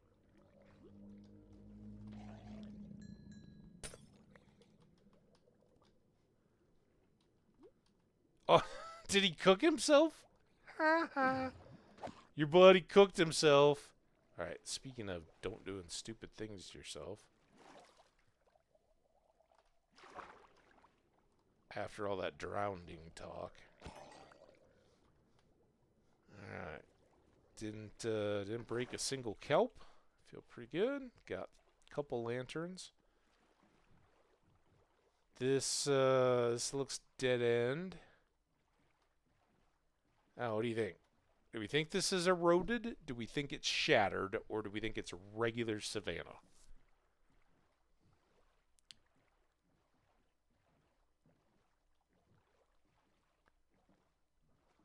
It does look funky.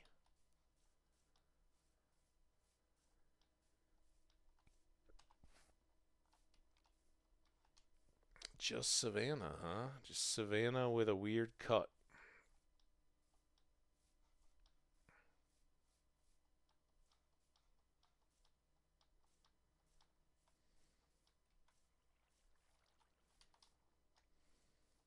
Oh, oh. Still all just Savannah. Alright, never mind. This was a wild goose chase. Man, that looked like cooler than regular Savannah. Not that Savannah's not cool. That's not what I'm saying at all. It just looked funky.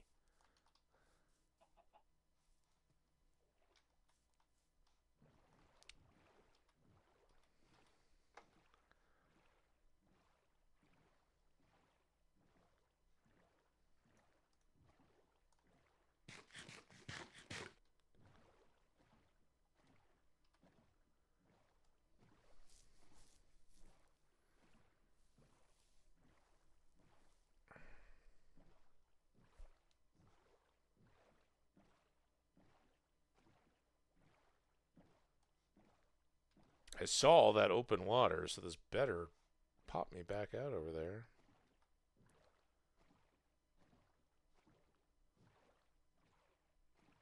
Shipwreck. I almost wrecked into it.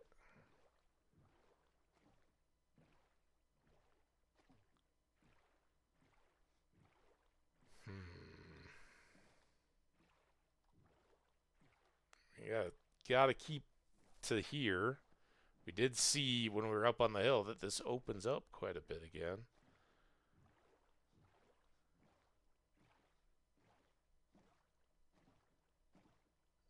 More Stony Shore-ish looking stuff.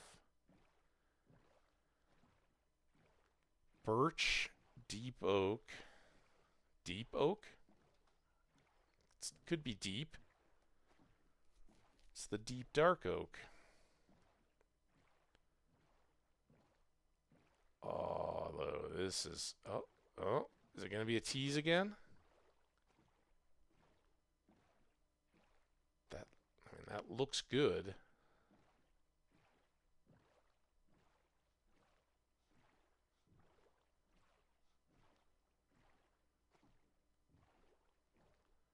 And when I say it looks good for the not zero chance of us finding a desert or a mesa.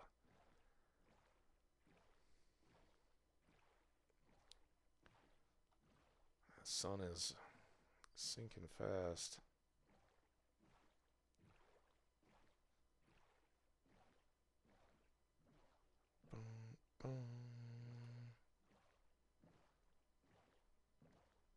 That's a lot of trees for a desert. That looks like a lot of trees out there.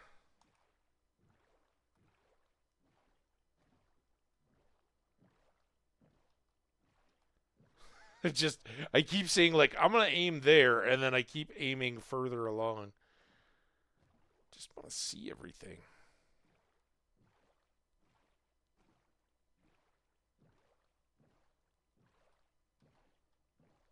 And now it's the exact opposite. Like, okay, how far can we go?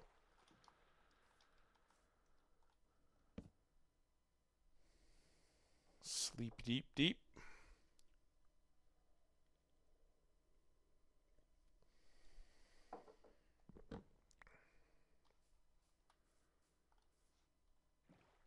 Okay, we're going to resist the urge because a lot of this we were on a fairly narrow belt of land. And so I'm just going to cut right across here, dodge the kelp fields.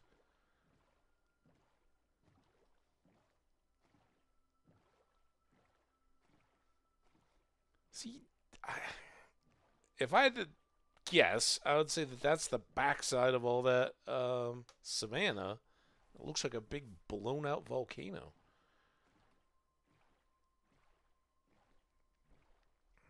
Hey, there is something to just regular old standard savanna. A little village tucked in there. We've already got Princess Vespa and Cleric representing the Savannah peoples.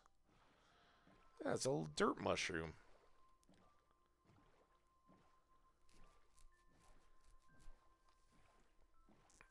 And that makes my oh, these are not allowed though. So both of these, I guess. Oh, don't be like that. I was going to tell my story of the mushrooms, but now no.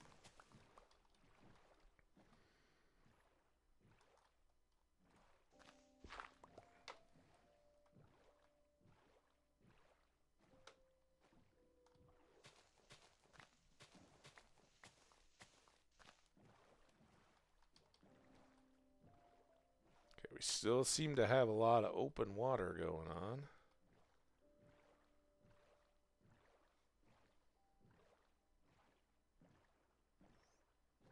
Is that just a lush cavern tree? What are they? They're magnolia, not what was the hardwood one I was trying to say the other day? Mahogany, magnolia.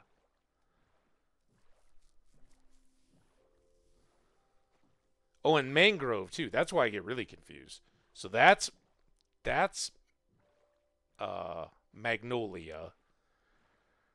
The swamp that we really haven't found in any volume, the mangrove swamp with mangrove trees,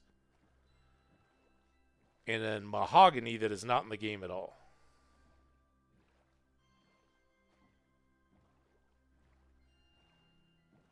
Man, we'll have so many sea lanterns if we can clear a couple of those suckers. Think that's a portal? I don't. I say all that about the apples. I don't know if it's just that the chances. Is that a portal or is that a weird structure?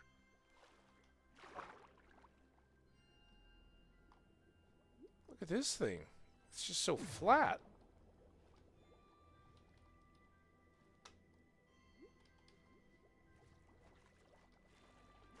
Not a portal, though. More sparse jungle.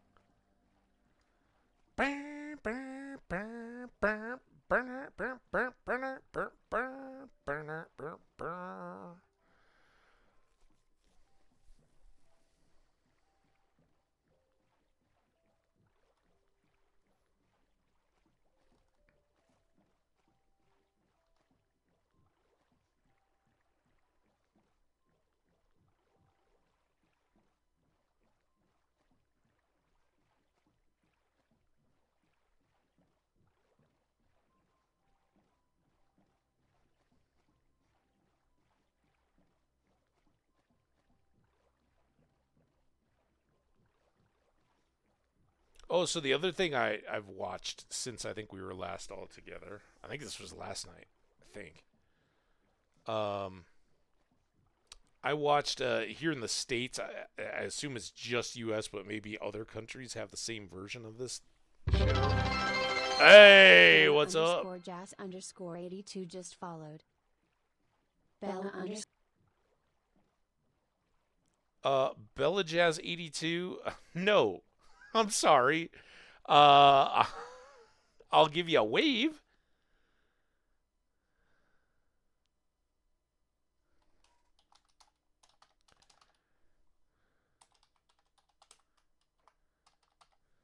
All right, let's do a double.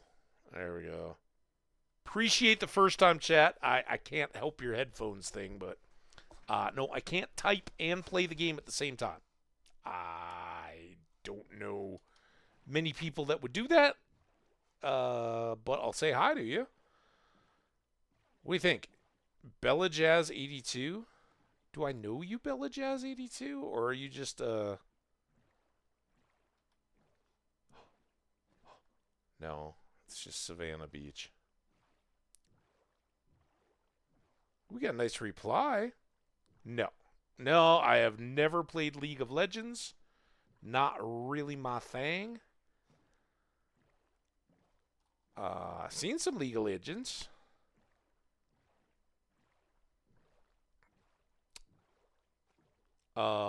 If you're looking for my personal favorite streamer that does somewhat regular, has it in like a steady rotation, is Nate Domi. Nate, Nate, Domi, Domi. He's one of my favorite streamers that does play some League of Legends.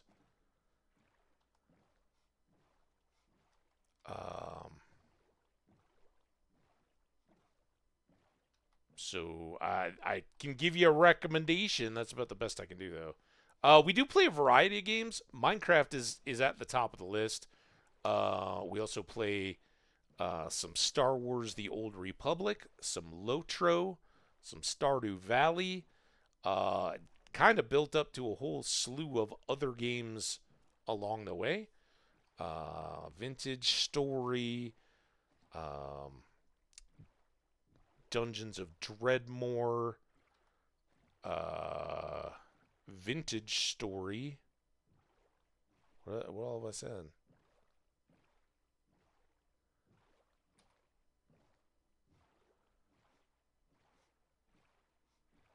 So yeah, a lot of fun ones. I wonder if any of that's working with the no headphones working.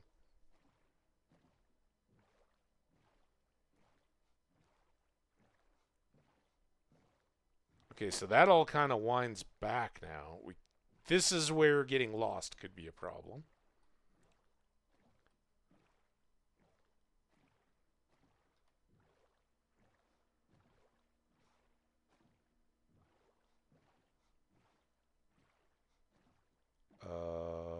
Come on.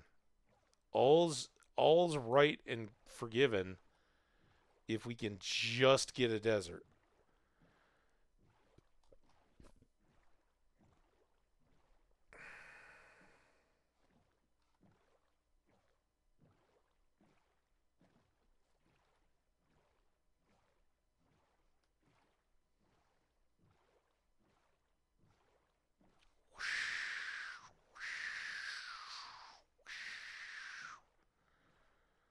Scanning for desert.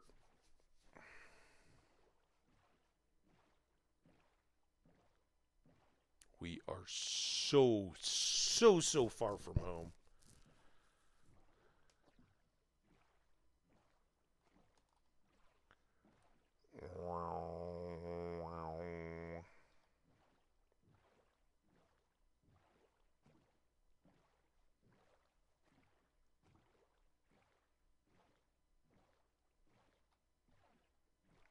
Now the game knows. It's like I'm just gonna lead you on with the carrot of physics-defying floating dirt. It's not even sand that we can make fall. Just horrendous. God, I think that's just a cave, but that would be cool if that was a portal tucked under the lip. Oh, now look at this. Game? Be cool, bruh. Oh, and that's the entrance side?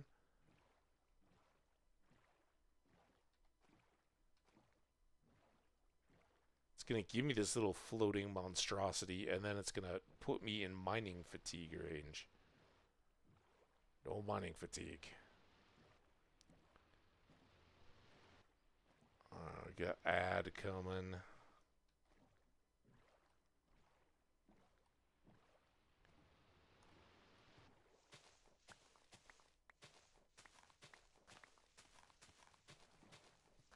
Doing this world a favor. We may never be back here, but I don't care. This is awful. Alright, I gotta aim better in my boat. Alright, now let's get to the safety of shore. I can't forget which... West is behind us. To get home, we gotta go back south, and then we gotta go east, and then we gotta wiggle through some islands and stuff. Maybe pick up the edge of the continent. So our time is a little limited here. We'll see what the overlap time is on the ad. Badunk.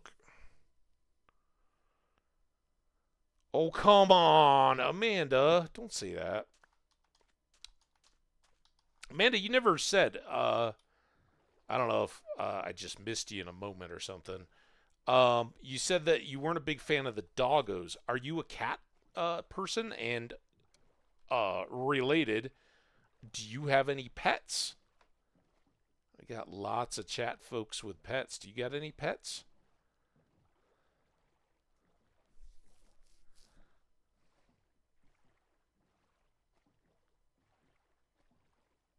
What about other animals, though? I picked up on that vibe.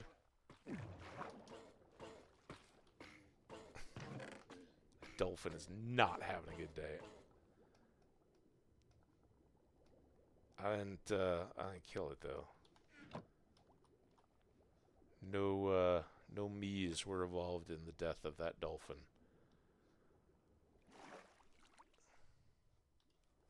Maybe it's just a non-committal, which is fine. Sorry about the dog thing though. I'm pretty big softy when it comes to any animals, but anybody that knows me in real life knows I'm a huge sucker for a dog. Uh, I think only uh, once in my uh, most of my adult life. Well, there's a couple. Have there been dogs that haven't just immediately been like, "Oh, I'm your best friend"? Cats too, but caveat on that. Oh, we're in the ad. All right, give me 2 seconds. I'll come back with the cats and dogs stories. Be right back.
All right, Pappy Hamby's tales of doggos and cats. Oh, I gotta get chat back up. Sitting by, dancing. I hope dancing by myself. I don't know the words, but I appreciate the sentiment. All right, I kind of think.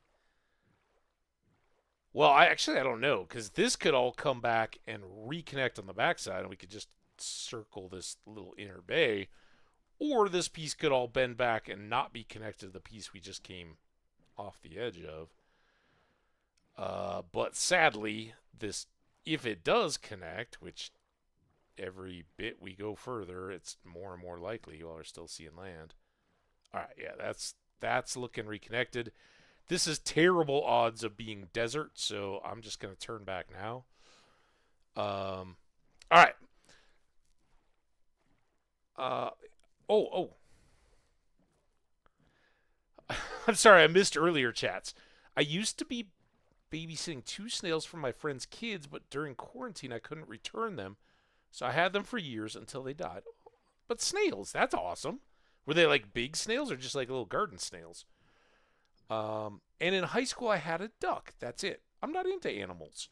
My heart goes to people. Working in the nonprofit field, I've seen how many more tens of thousands of dollars of donations. Yeah, that very true. Um,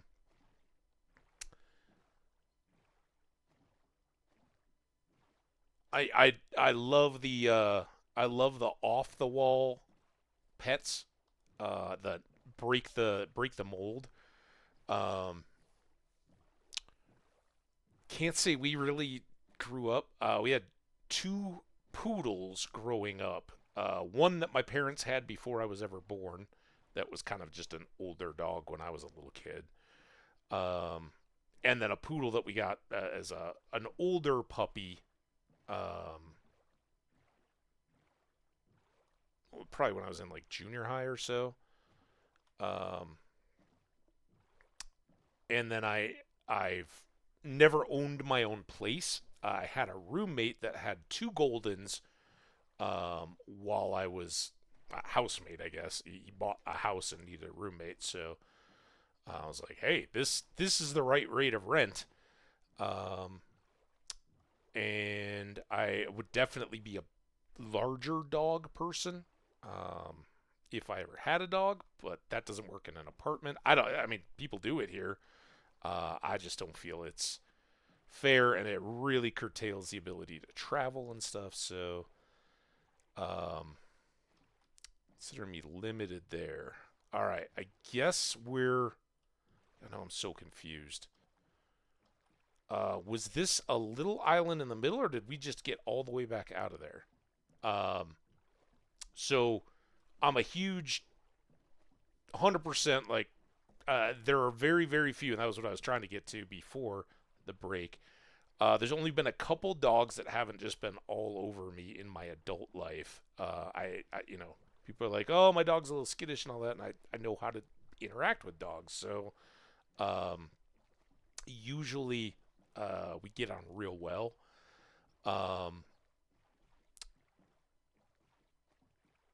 and there's one my former landlord housemate, his wife when they got married, he had the younger of the two dogs that had been in the house that he'd gotten while I was living in the house, so kind of part my dog. He was like either of us could travel, dog no problem. If we were both traveling, he had to arrange the coverage. It was great. Plus pay the vet bills and for the food and all that kind of stuff. But I was like, I get the benefits of having a dog, and I don't have to do the worst stuff. But um, his wife has two small rescue dogs, and small dogs wouldn't really be my go-to. God, that's just another tease of a beach. What the heck? Look at that, just sitting at the waterline. That's pretty good. Abandoned non-wreck. Maybe it's just beached. Um, so she has one that's super skittish and barks all the time at everything, and even of those two dogs, even the more skittish is like, oh yeah, you're good people. Like I can dog sit for them.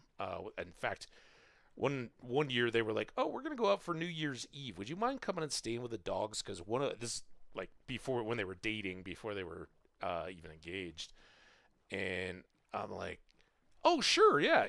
He was still in the house, and I was like, oh yeah, I'll go.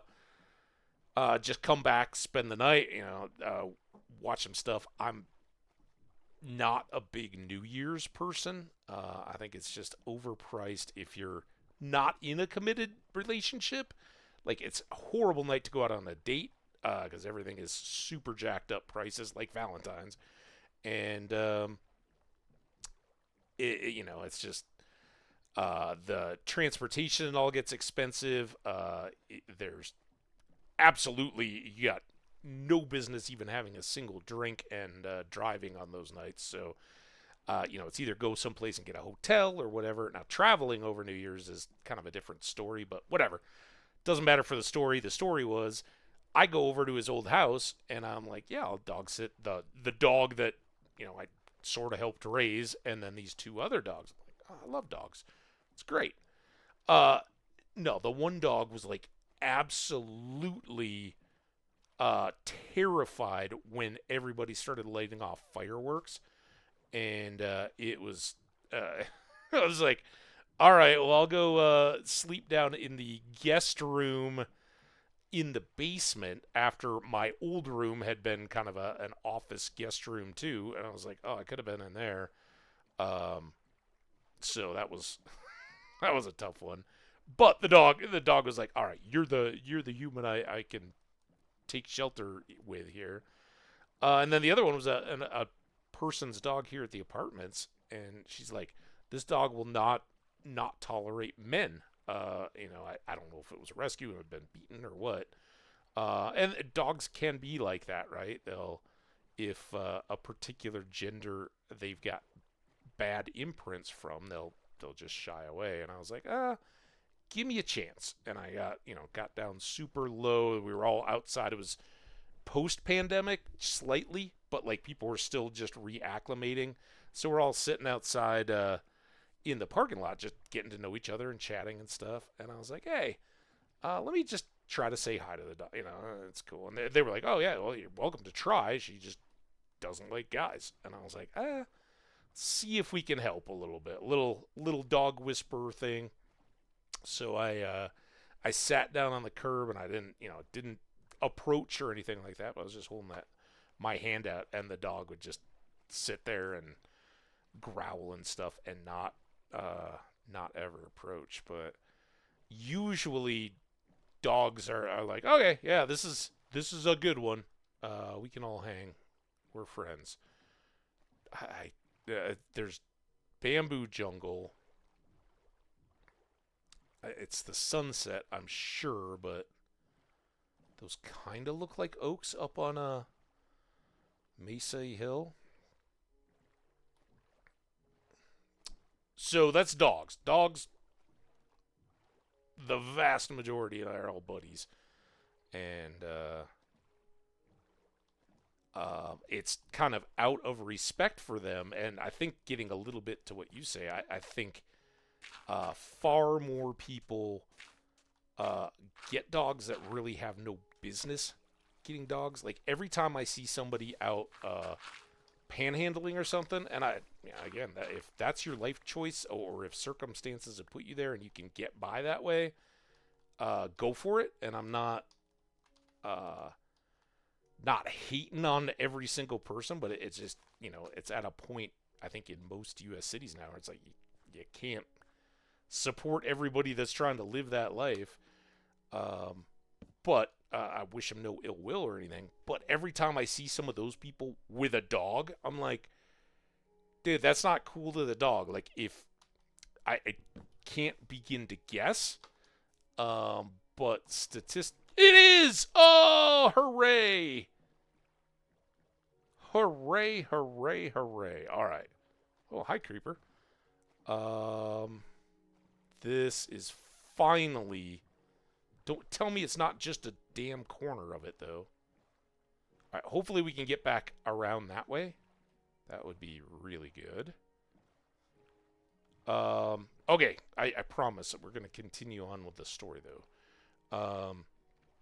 So, dogs, sure, bring them on. But if you can't support yourself, I kind of feel like you got no business bringing a dog into that situation. It's like having kids, right? If you aren't if you aren't getting it done adulting wise yourself, take preventative measures before you decide to add the burden of a kid onto yourself. Sorry, that's just kind of my responsibility take. So in that sense, I'm like, what? And I think a lot of families do that too. And again, here in my place, it's dated a little bit, but it's a very nice apartments and all that. Not luxury by any means, but the staff is good. It's well taken care of for its age and all that. Um, we got to get some cactus because I don't know that I have any. We're gonna have to grab some quart. Oh no! What? This is fine. It's all fine. Just because I forgot for a minute doesn't mean. Um, yeah, sure. Uh, kind of like to keep. Let's keep grass blocks. Stash all the rest of this junk if I can. Save these out, although our chances of a lot of villager trading are pretty unlikely. Um, these should have been gone in the boat. Who knows? All right. Now, do I need to... Can I... Can I get this? Can I pick it with Silk Touch? I can. Look at that. That makes pink dye. Well, that's wonderful. We've got a little bit of mines, but I want to get a peek to see what kind of scope we're looking at. Probably need to go up here. Remember, we parked over by that little waterfall area. Let's not lose the boat. Man, I hope I'm... Yeah, I'm still good. So yeah, really, really think about... And now all of a sudden it's all like dog insurance commercials and stuff. I really kind of, it sounds heartless and cruel, and it's so not because I totally get it. Pets can become family for people, especially elderly people that are otherwise alone can be a real reason to live and keep going on. So I don't begrudge that. This is not the most expansive and amazing, but look at all the yellow and orange and regular and brown and some red, a little bit of white. And those should all be represented here and in this big hillside. So, thank you for being here. Not convenient at all, but we can portal, and hopefully we've come back close enough through to the mesa biome. I'm sorry, close enough to the Mushroom Island biome that we can put a portal out to here. In fact, let's grab something kind of central in this flats to make a portal, and then we can kind of build. Oh, how about right here? This looks like a good spot. So if we were to do that and that would become our thing. All right, let's have a little box time. Okay, anyway, animals, I won't be preachy anymore. Sorry about that. But, yeah, it's ridiculous, the idea that you're going to constantly pay insurance, or the people that are like, oh, yeah, no, I 100% Rover's getting a multi-hundreds of thousands of dollars life-saving surgery or something like that. And it's like, that's sometimes when you got to go, a pet is still just a pet. And old Yeller was kind of a deal. And as a little kid, we had to go, it was a very old, small dog. It had lived a really good life, but there was a point when the dog just had to go to the vet to go onto the farm, right? And it was devastating as kids, but the parents were like, well, this is kind of a part of it. And then we waited a long time, and I just had friends that lost a dog earlier this spring or kind of late winter, and they're still there again. Was kind of the guy's dog of a married couple, but she has two grown sons, second marriage, and the dog was kind of his buddy. He's all over the place, like construction contractor type guy. So his jobs are all over the place. Dog went with him everywhere. Perfectly well mannered and very well trained, so that unless it was required, he didn't have to be on a leash. He would just be right there, and you could come into anybody's house. No craziness. He wasn't going to tear anything up or have any accidents or anything like that. Just a good dog. And died, sadly. Or they had to put it down. I don't know. Tragic. And they're still torn up about it. So it can hurt. But it's... They, like my parents, were like, too soon. Not even thinking about getting a replacement. And I think that's true. If you've got dogs and you're doing one at a time and letting them kind of almost be human, you gotta let them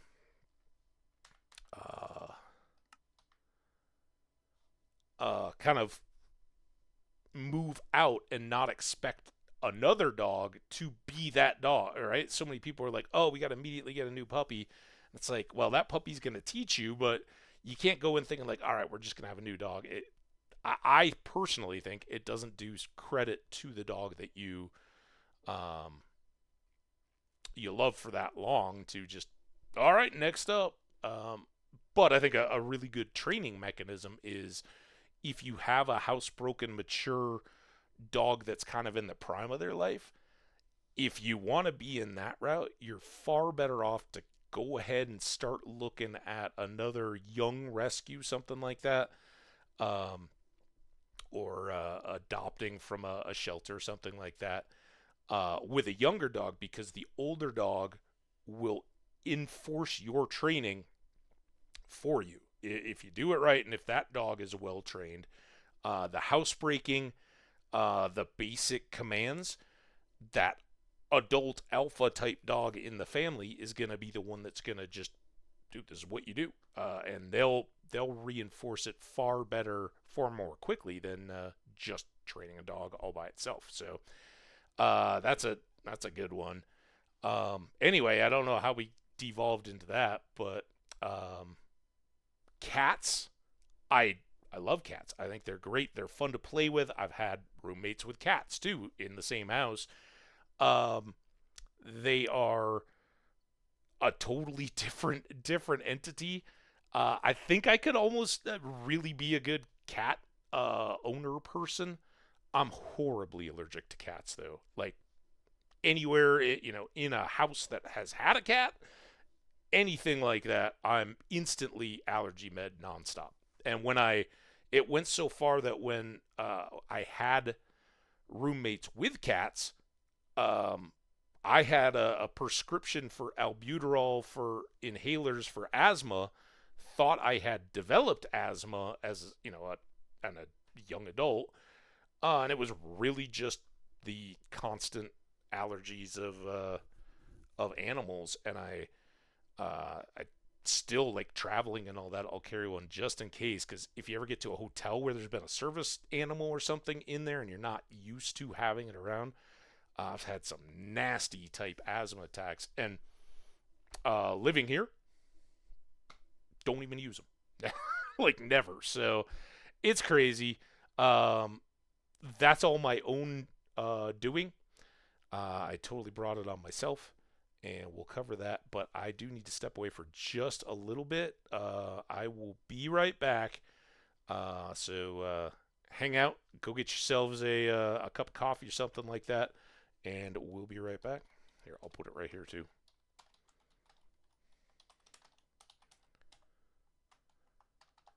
I'll even throw the I made this emote, by the way. This is my very own. Boom, coffee cup. All right. I'll see you guys in a bit.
Oh, okay. Sorry about that one. It was kind of unplanned.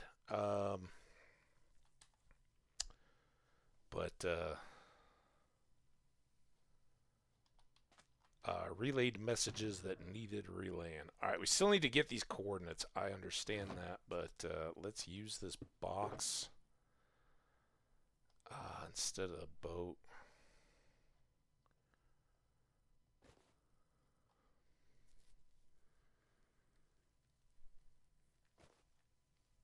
There we go.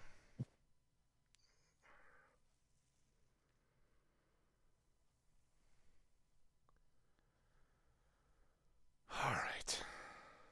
That seems good. So what we'll plan to do, I assume we're going to be on our boat trip back for the actual ad break, and we'll just keep boating then. All right, but what we really needed to do was be in this spot, do this first, then that, then that, then all this, and this is Mesa. I mean Badlands, but Mesa. Um, and this is the Northwest.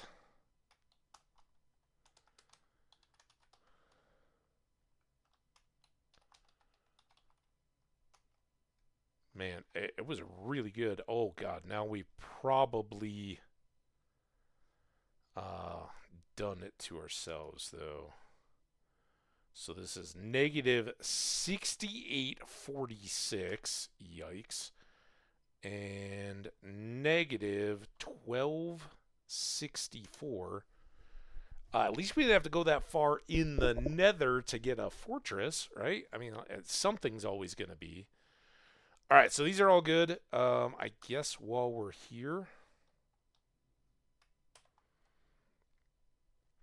we can do the math. Oh, we are back. Let's dance our way back.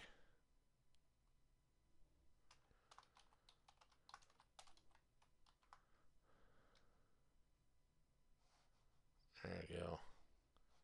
For those who asked for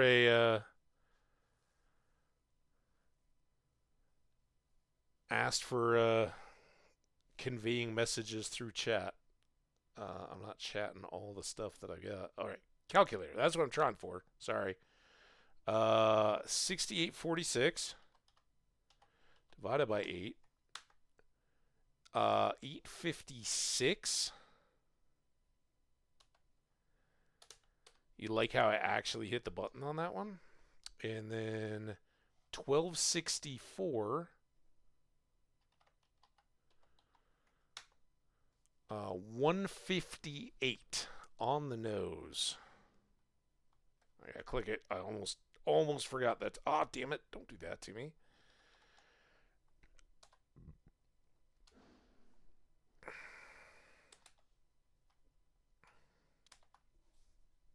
All right, so that's what we're gonna want to target in the Nether to get to this particular spot. That obviously is gonna be a little bit of work, but it will let us see some more terrain.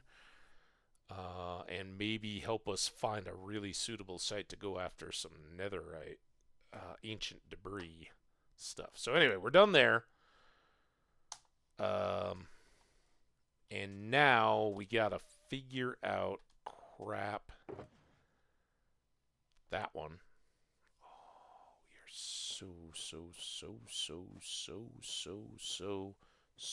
so lucky. Okay, do that. Actually, do that, and then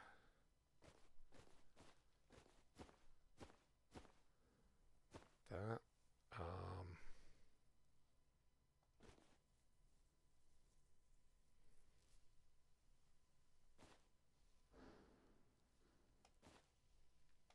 That. A little bit of extra sand. Oh, and we could put this here. Let's see, keep saving that spot.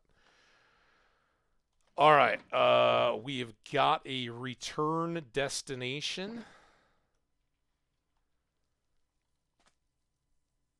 I don't think I had. I want to use the. Let's.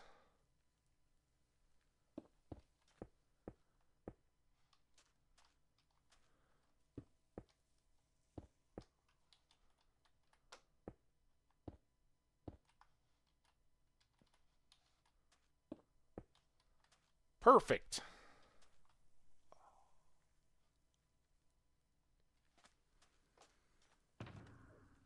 It's fine. I do have them in here, actually. Yeah, I want to light this. I do not want to go through it, though, right? We want to be able to come to this portal on the surface without having to make the whole trip. All right, and we shouldn't need the navigation logbook because, or the Navi computer, because we're likely, we've got a little section come through. What do we want to do here? Let's be reasonable. We gotta get up close. Oh, not that close. And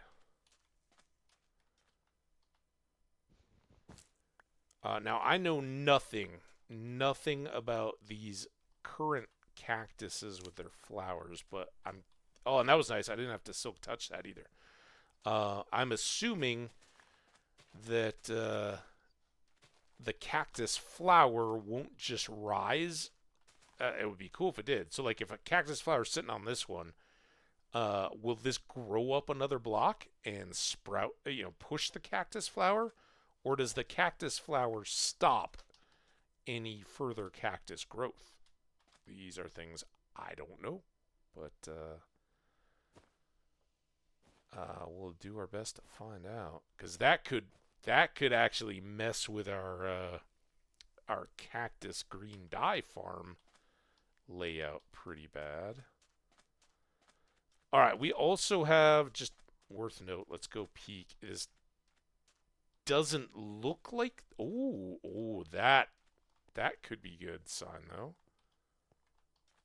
Unfortunately, I don't see anything going down underground.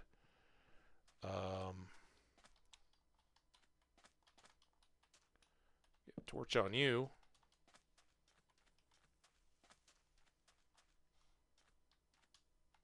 Really find a good sleeping spot, I guess.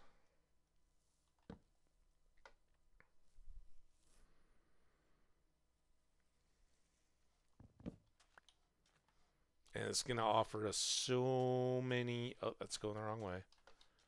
So many resource types that we didn't have previously. Kind of love it. And then here...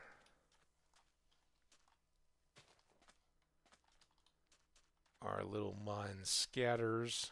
Gets into some grassy area. Ooh. What does a grassy minecart give us, maybe? Man, we got a name tag. It's kind of good. Boom.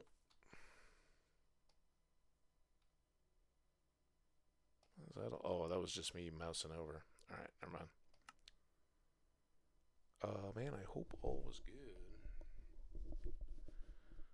Oh, you know what's not good? I was like, something's just bugging me. It was that the calculator was still up, covering up my view. All right. So there'll be some to work with here. I don't know how deep these surface areas are going to go, but hopefully some of this stuff will get us down underground and let those mines... Ooh, more bonus chest. Damn. Feather falling.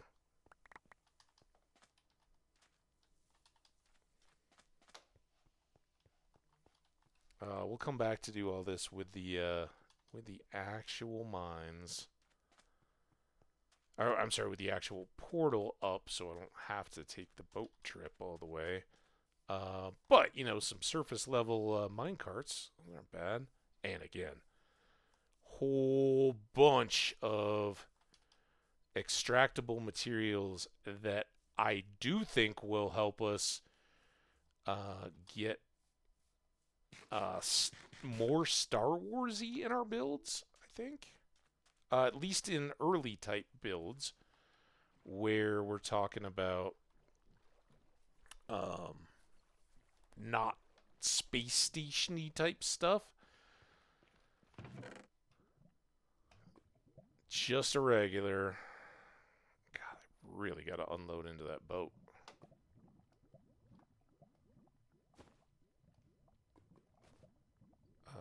Bread. I think you can get up to 64 name tags. Diamonds, you certainly can. Looks doable. That looks doable. This is not. The rails all could be, so I think certainly these guys. And then maybe. And then you.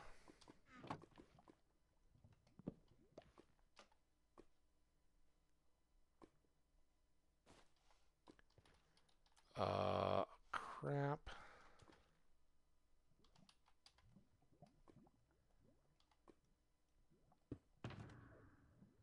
Should really have one of these out, I think. If we've got any chance of more portal work.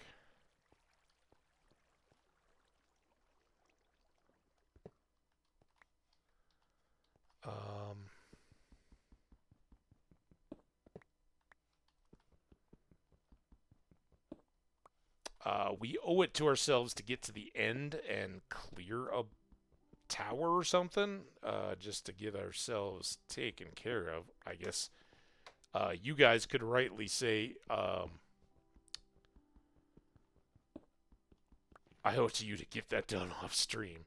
Might be fair, but I think by the time we go back to the end, we're going to want to go. We talked about going to get some more shulker boxes, and that might be a good activity to do before we get.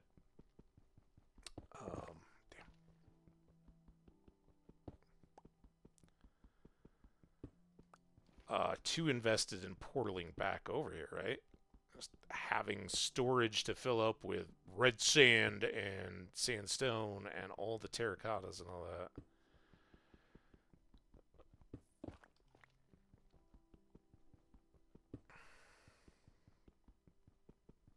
And this is going to be one where we are going to just absolutely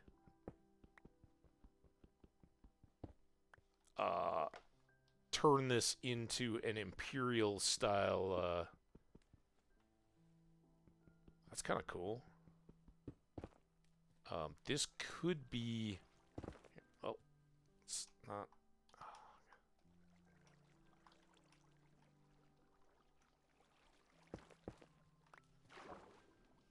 Yeah, no problem at all. I was like, I don't want to jump into a too deep hole.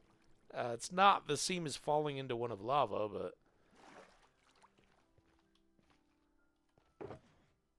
Alright, now we've got enough, speaking of, to make a portal again. Put that into the toolbox.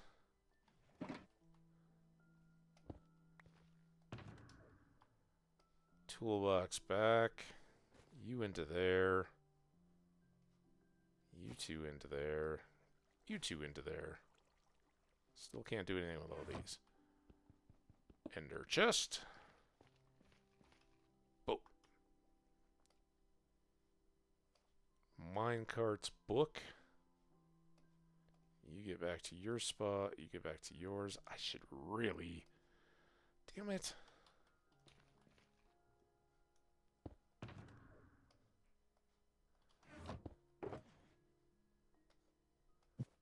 Stop. Close enough. Alright. And we can jam it up with some iron. In case we run into more iron.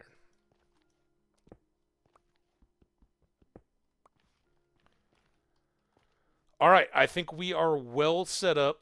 So yeah, someday we'll come back to our thing. We'll probably build like a mining operations trailer or something. I don't know.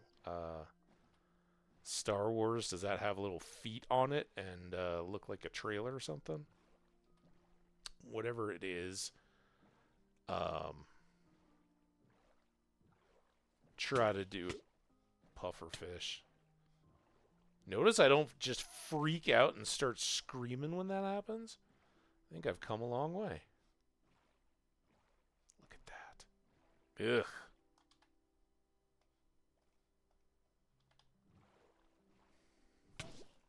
Come on, pufferfish. Leave me alone. They're like, you fished up so many of our relatives.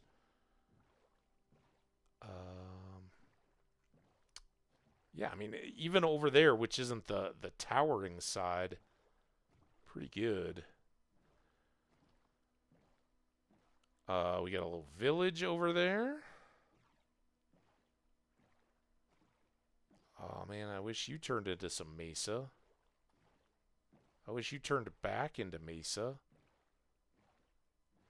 I'm not going far. I'm just, let's go up through this notch. See what we got, and then I think we'll probably start the long trek home. Tell you what, we got 12 minutes or so. We're gonna give it all of that time. Is that another village up on top of the mountain?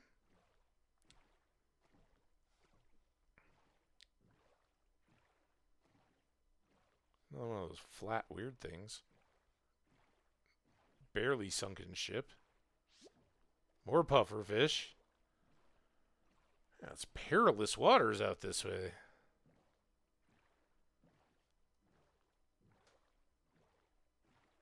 More jungle.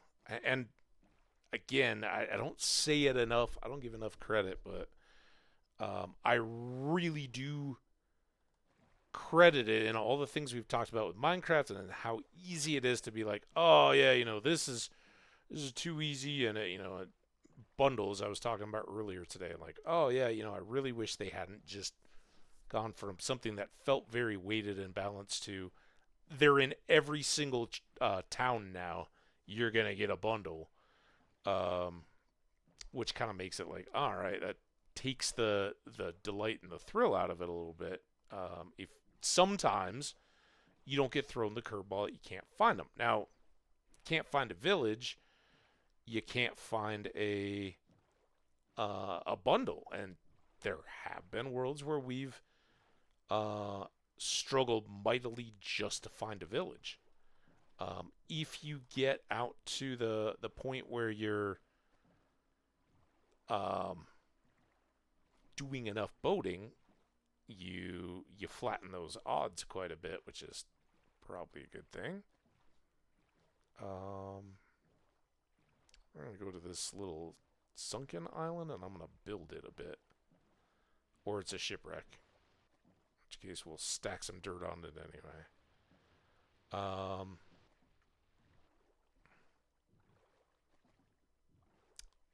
there's got to be a little bit to things become.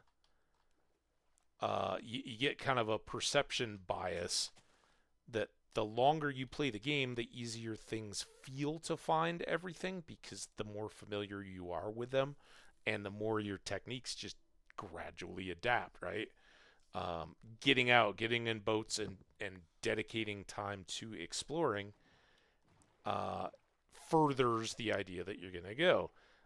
It's pretty rare, but the biggest foil to that in the start is you end up in the middle of a massive landlocked deal, and you gotta kind of just pick a direction and go. If you can't find anything to work with in terms of a coast, then rivers are not fast on boats. I think it's much quicker to go overland, and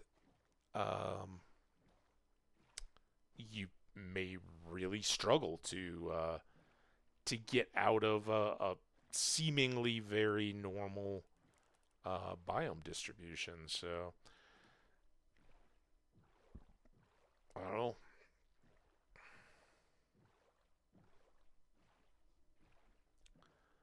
I'm watching it. We still got just under 9 minutes until the break, so looks like this will be kind of naturally curving us out. Unfortunately, we didn't go that old Badlands standard of Badlands jungle back to Badlands and even bigger Badlands. Would have been nice in this case, but no.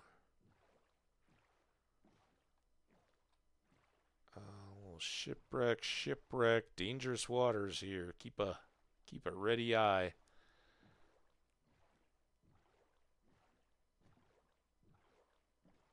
Keep just kind of picking landmarks. Remember, we want to get over this way just a bit and then head pretty much straight back up.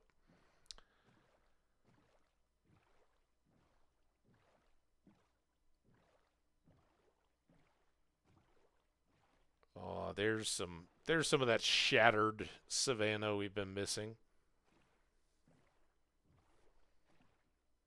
Some swamp. We have seen swamp and little pockets of mangrove.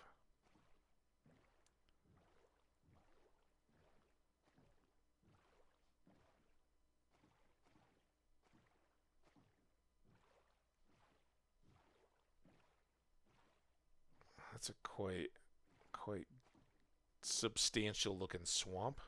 If we didn't have slimes in our basement, be well set there. Blue orchid flowers.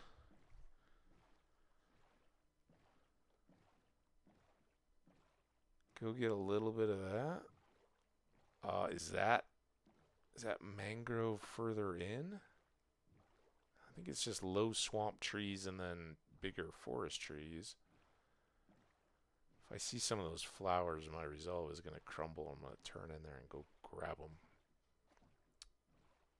Although, again, I think we did find, there are some, but I think we did find some swamp. That was fine swampiness of the swampies.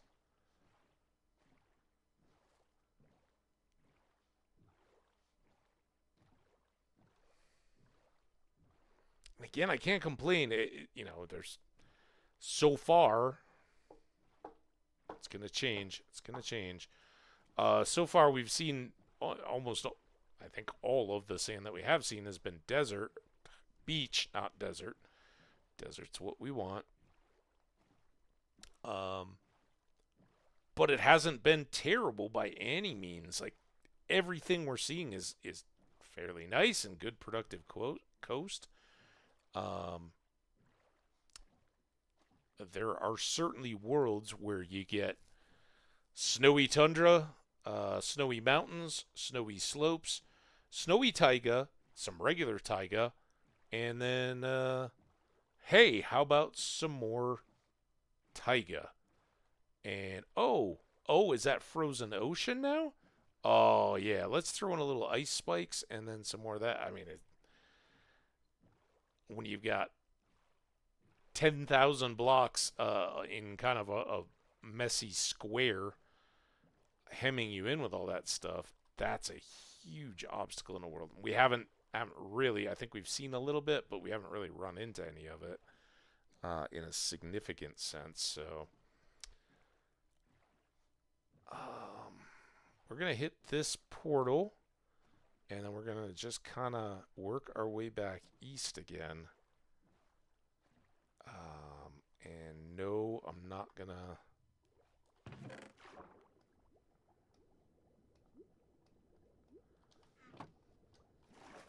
do we see any gold?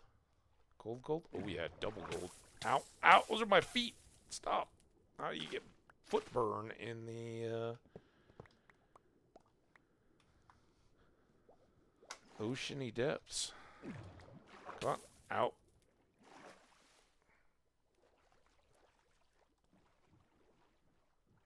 Alright, well, that was worth it. Let's just go out and around these that we know to be islands. I don't want to venture too far because I don't want to get stuck on the wrong side of something and prolong our return home. Because any substantial land I see here, I'm not going to know if it's the point of the continent or not until we get back to familiar territory running with land on our right side. And so each one is kind of going to be a challenge of, is it island? Is it continent? Do we. And I think in that case, we're always going to defer to coming back unless and until we see that, oh, that's clearly just a low lying island.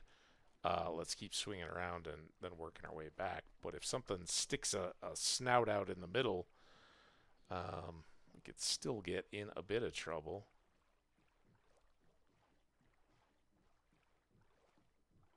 But I think we've got pretty definitive proofs that we are certainly not just sitting on an enclosed sea.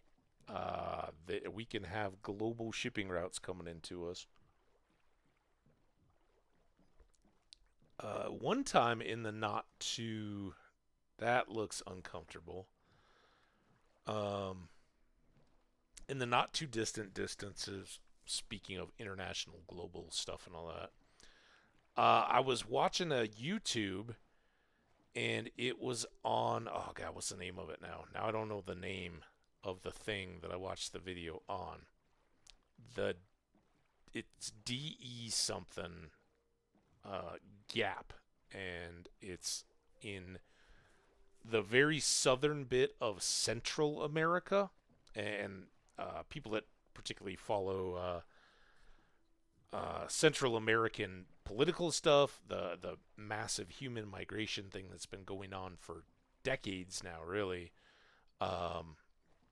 will be very familiar with this. Bird people like me, environmental cause people, or people that are just very well informed on that type of stuff will also probably recognize it or know it. But I don't know. It's not like the Delgado or something, but there's this. Maybe it's like DeSanchez. I don't think that's right. Anyway, for a long time, and a lot of people talk about this, that there is a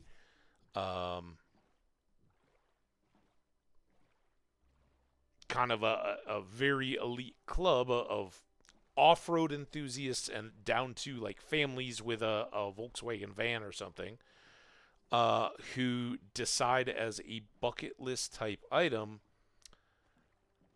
we're going to drive from Alaska all the way down to the tip of South America. Basically, you go from Arctic Circle to nearly Antarctic Circle, I think. Um, it's a crazy, crazy long drive, and you get to go through all the various environmental. That's a beautiful landscape too. Oh my god. I particularly like these. I wouldn't want to walk over them. That sounds awful. But I sure like to look at these types of mountains. They're beautiful. Anyway, yeah, so the Pan American Highway was this idea that, hey, as the countries of the Western Hemisphere, the Americas, um, we should all. Oh, there's the ad. All right, well, we're just going to keep plugging along here on this boat ride. We should all get together and make this road a highway road, or at least as best roads as can be managed, to run that entire distance, and that allows, theoretically at least, opens up possibilities for trade that are fantastic. Now, is it really viable? Is it better to drive a truck all the way from Argentina to Alaska, or would it be better to load that stuff on a ship? Probably a ship. But again, it's kind of that unity. We've got these connections between all of our member things, and it would be this building way for things to be celebrated between it, and the more things that unite us than there are that tear us apart, kind of stuff. So This was a big deal, and it has been multiple times, going back as far really as the automobile, maybe even predating it. I don't know. Um, but yeah, uh, let's have this road. So they basically over time were like, yeah, let's start finding the best route and improving the existing roads that already run north to south through a lot of these countries, and then just link them together. Um, build in the various parts where they're not connected, or upgrade existing infrastructure so that it. So done with it, burning my feet to get these things.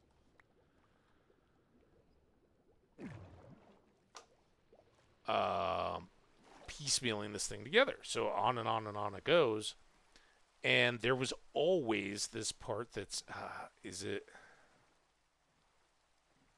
Honduras right there? Right between Colombia and like Panama. I think Honduras is up on the other side of Costa Rica. I should know this geography. I can see it. I can see it coming down. You know, where I guess if I looked at myself. All right, so here's I don't know which hand I'm. This hand. This is Florida sticking down here. And it goes up Gulf of Mexico, and we got Texas, and Mexico comes down here. It kind of loops around, and it kind of goes south, and then across, and then south again into the upper northwest corner of South America. And where it flattens out, you've got Panama and Costa Rica up towards Mexico from there. And I think Honduras is on the other side there. Um, but the little piece going right into Colombia and Ecuador. I don't know. Now I'm gonna be worse if I second guess myself. Anyway, they're all cruising through, and right at that little tip, at the very northwest tip. So if I draw backwards, God, I gotta wait for my finger to line up. All right, so if I'm going this way, so you got South America bulging out, and no, I'm going the wrong way. All right, South America bulging out. This is Brazil going down. It curves down. It gets a little point, and it comes back up. And right on this tip is where Central America comes in. And there's like a 60-mile stretch that is mountainy, swampy, crazy, crazy jungle. Like if you've ever played the video game Green Hell, it's basically that. It's super, super, super, super, super, super dense jungle, and all of Central America, Panama and all that. Uh, I know it was a long time ago now when it was made, but how many people died just due to malaria when they were cutting the Panama Canal, right? Um, this is not that. This is worse than that, right? This is when people in the 90s and 2000s are like, no, dude, there's not a road. Well, part of that is true. I mean, technology does increase, and it's theoretically possible that you could just, like literally raise the entire highway over that whole stretch over the height of trees. Trees have a finite number of meters of height. You build bigger concrete piers and run the highway. There are highways that run out over oceans for crazy extended periods of time. That technology is there, um, but what runs into it then is human geography or anthropology and politics, because you have multiple native peoples that are some of the uh, best preserved and most isolated of people performing continued cultural lifestyles or living cultural lifestyles that are traditional, highly traditional. Uh, but how much are they? There are apparently three nations of these people within within the political borders. Um, but because of the nature of the land, it's effectively ungovernable, right? There's no sense of, and again, I apologize to the country that I've misnamed as Honduras. It could be Nicaragua. It I don't think it is though. I can't think of that last little stretch with any certainty, but whatever. Those people don't have, whatever the equivalent of like a federal police force or anything like that. Even really armies can't just plow in there. They not with any kind of regularity to say enforce patrols or anything like that. So basically, it's a free zone, and being that close to Colombia and all the other stuff, it's and the political migrations, which are people trying to escape oppressive regimes or economic opportunity leaving South America and trying to make their way to America. They don't have the means to bypass this, so they're basically just walking blind uh, as contracted coyote freight kind of stuff. But they're just guiding, right? They're going like, yeah, I think we go this way, and most of those people come out damn near dead on the other side, and then it becomes a humanitarian crisis right there, just as United States political topics of how how much people suffer in the Sonoran Desert coming up to the Rio Grande and making a crossing. That's desert suffering. Jungle suffering, of the two, I'd always take the desert. Um, there's many, many more varied and horrible ways to die than dehydration throws at you in the desert. So, yeah. So I'm thinking now that we're up here that we did get some cherry wood and saplings, but I haven't planted any. Oh god, let's try to do this right again. I guess we can clean up most of this, but I forgot to put all these big pieces in the boat. Boat's down here. So yeah, like the video game Green Hell, or what was the one about the ape?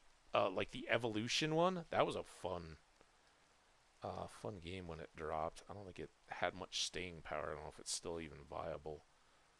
I really should have kept those, but anyway. Um. So yeah, I'd personally take desert. And I think a lot of these people would agree once they've gotten through it. I mean, I don't ever want to go back.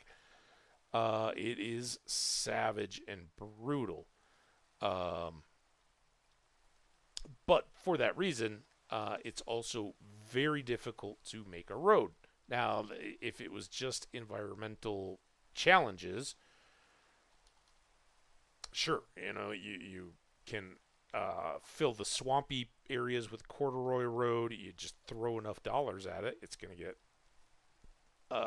done eventually.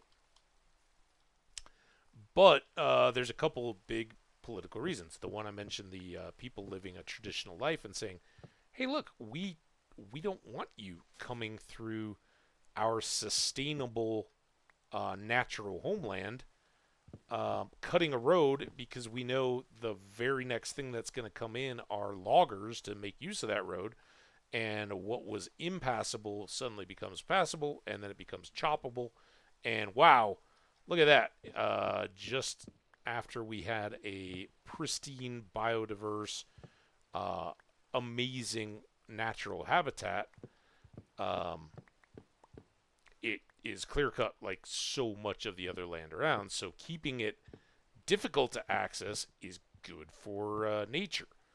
It's also really good for drug manufacturing, right? Because if you've got an area that is basically saying no amount of reasonable law enforcement of any kind is economically viable in this area, well then cartel folks and all that just kind of laugh and go, okay, yeah, um, we're not gonna really worry about it. We're just gonna do our thing, and uh, you think you're gonna come out here and get us? Well, if we've already got our camps and stuff established, um, good luck dealing with both the jungle and us when we're established out here. And that's the advantage of being a criminal boss or underling or whatever.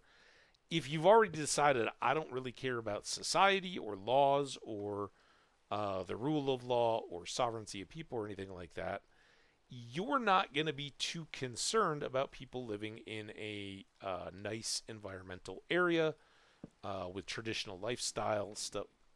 Dude, I'm trying to rest here and tell a story. Can you get out? Um, so sadly, they just kind of get to go in and sorry natives. Now, just like with American Western expansion 150, 200 years ago, that same struggles can occur, right? Those native people were like, dude, this is ours. What are you guys doing? Get off my lawn. Um, they can use those natural knowledge and familiarity in the environment to make life really, really bad. But knowledge of the environment only gets you so far when you've got, somebody paying 400 dudes to just basically bushwhack their way ahead, paying them like 100 times what they would be able to make back home to go do this kind of stuff. They're gonna go do it, and semi-automatic beats a lot of stuff, especially when you have them in numbers. So it's tragic, but neither of those groups want a road, right? Whether it's the natives trying to just do their thing as they always have, um, whether it's the big pharma or just medicine in general or medical in general, whether it's just biologists who just want to learn about biodiversity and evolution and genome stuff and all that. Um, I didn't really get many saplings out of all that. I realized I didn't really have the patience to get the leaves, I guess. As I'm talking about it, I just go through and cut a swath out of a cherry grove.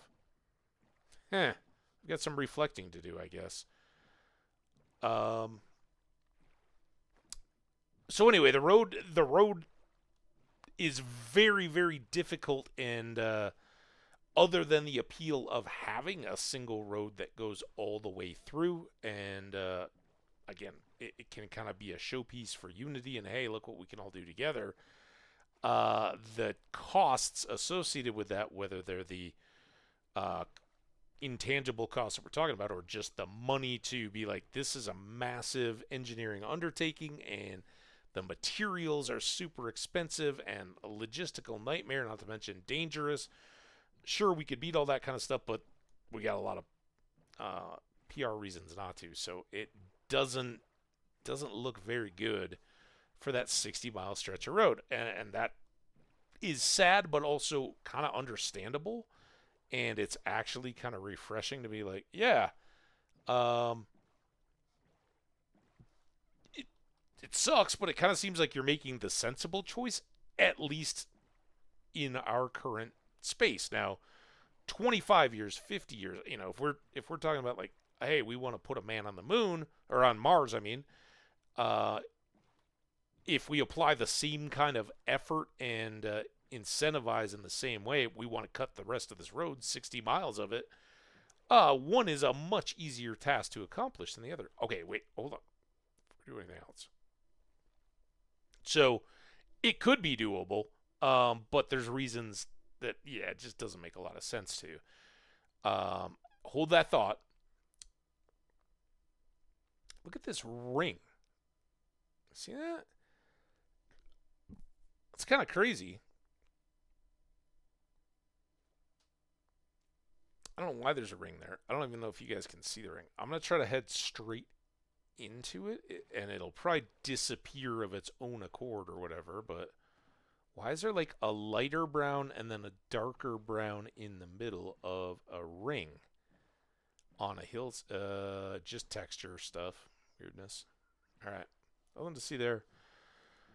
Um, so the saddest part of what I saw, whenever this video was created, that I just happened upon, was that so all the families and stuff I was talking about are the four-wheeling clubs or just expeditionaries and all that kind of stuff, doing it for glory and all that. That used to make that tribe, and basically it had this bypass, right? There's no road through. You're not going to get your vehicles through.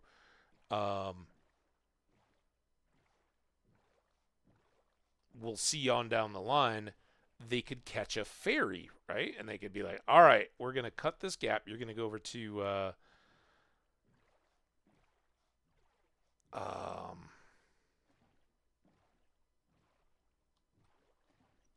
Caracas or something. I don't know what the city is right there on the coast.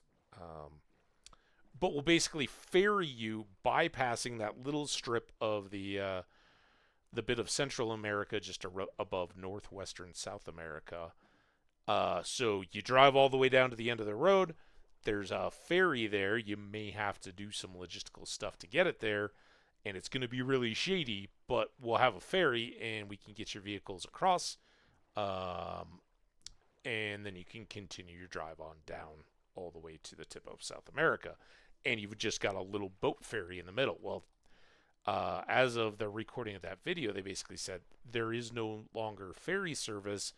It wasn't viable or sustainable for them even to keep a ferry going back and forth. There's just not enough demand for it. So it's kind of too bad. I'd love that idea. I think there are some innovative solutions that could work. Specifically, either a out into the water coastal stretch of road, replacement to the ferry type stuff that is we're still so far from. I don't think I can be looking at. Oh, are those our trees or anything like that? I think we're still. We don't even know that we're really on the same continent yet, but I'm getting a better feeling about all that. This kind of feels like this might have been where we got all the way up to when we cut through that very first trip. And then our subsequent river crossings are much further east, not south, east of where we are now. Yeah, I think maybe we went up through that valley. I guess we'll get an idea if we see some portals or anything and go check them and they're cleared out. Yeah, I think unfortunately it falls into one of those. Sure, everybody would really like a road like that. It just, nah. It's not. Don't you dare!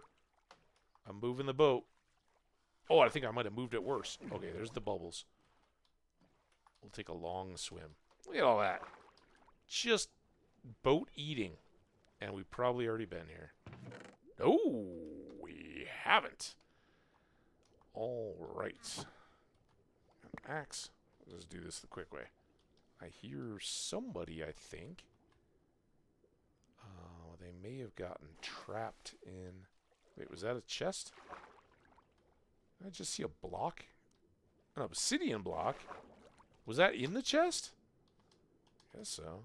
I sure didn't break it. Okay, well, we hadn't seen that one yet. Cancel all that game-related stuff I just said. But yeah, maybe it's one of those maybe in our lifetime, right? But I do think it would be super, super, super cool to have it. But even if you thought about like a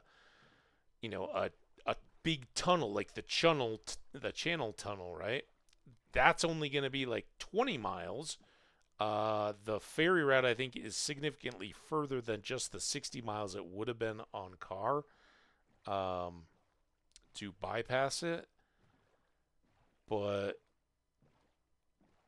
um, that would be really, really expensive. So, unless there were people just clamoring, like, we have to have this, that wouldn't fit the bill.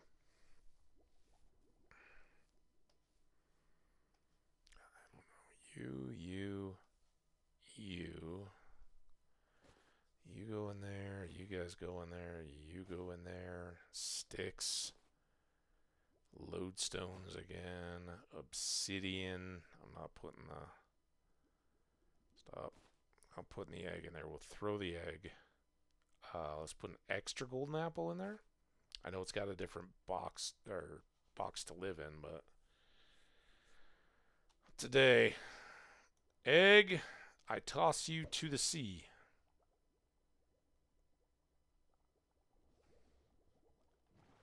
All right, now let's do this again. Seems like a good method, unless so we start losing our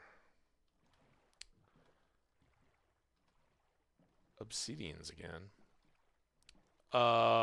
Yeah, so whether a tunnel or an elevated roadway, which I think would address most of the other concerns in terms of how do we make this safe without just obliterating a 10-mile wide stretch in a 60-mile corridor kind of deal, which just devastating for the concentrations of diversity and life and stuff down there, and so much of it endangered.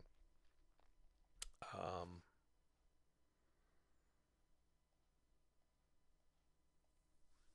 would be some form of bridge, either over land bridge or um,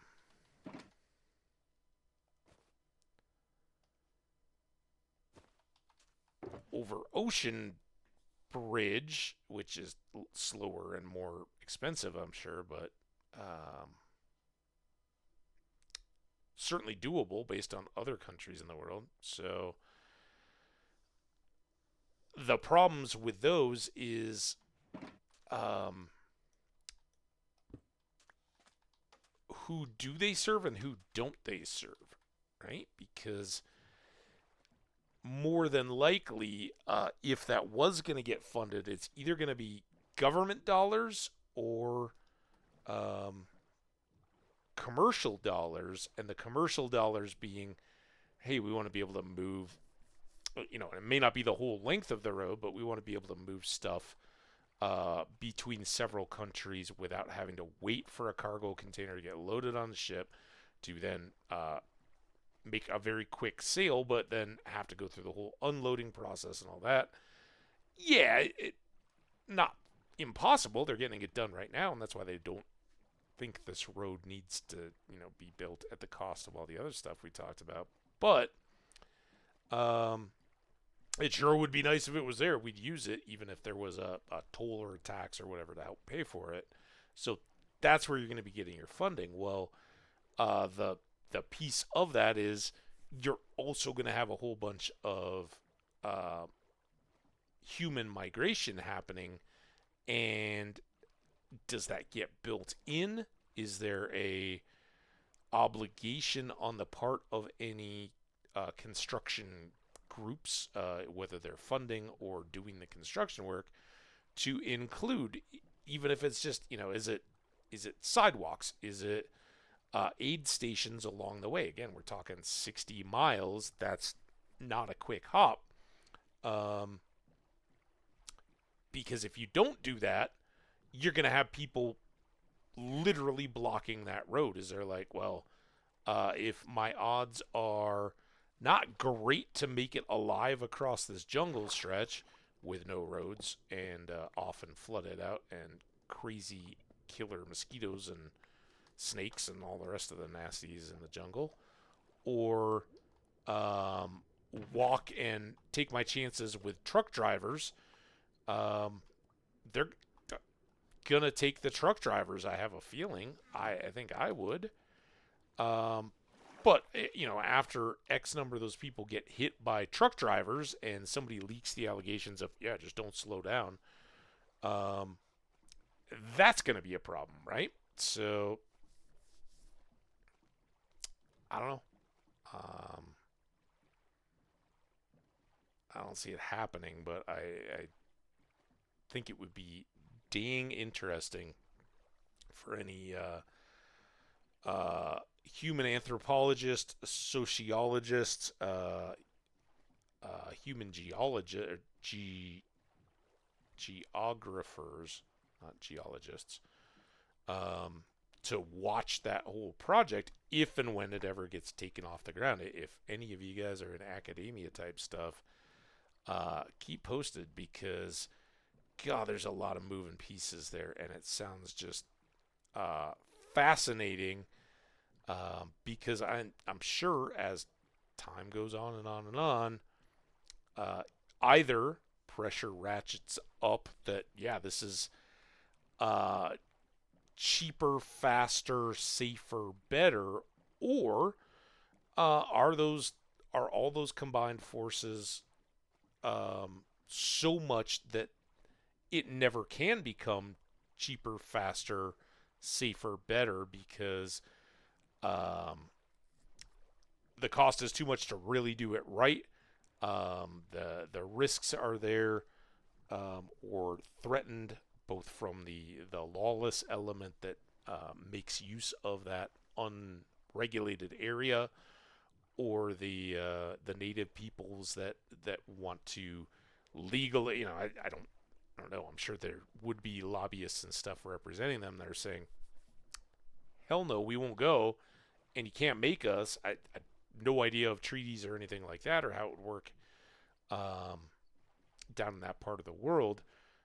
But you'd be expecting that either on the country's behalf and a bunch of, dare I say, if it was happening in the U.S., they would be kind of shyster lawyers, um, the ones that are just in it to make a name and a buck for themselves.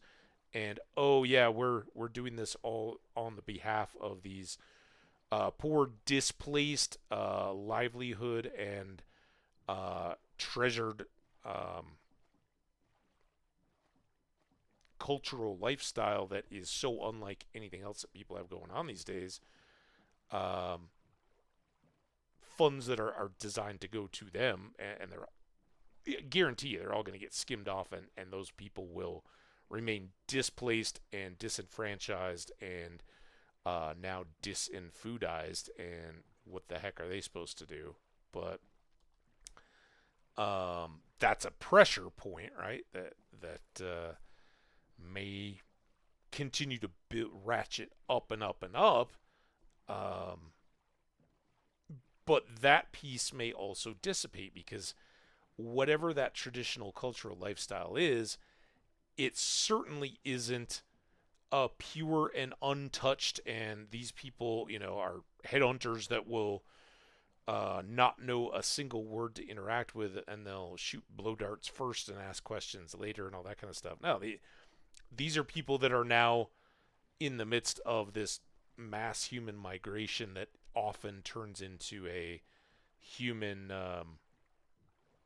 I hate to say like a death march, but it is a real migratory ordeal for the people that are really starting with nothing anyway, so they're not well equipped or prepared for the job. They're just going on will and dreams and hope.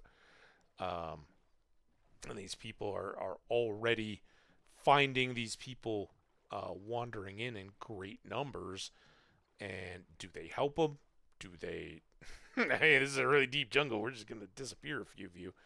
Um, or do they just kind of frown and let them pass indifferently? Because after so much of that, and it's just a not ending or at least seasonal wave. I don't know. Um, every human can adapt and become thick skinned. And again, it's like, all right, well, You wander this far off this trail this way, you're not going to wander back to the trail because um, enough's enough. But if you stay there, we'll let you go and be cool.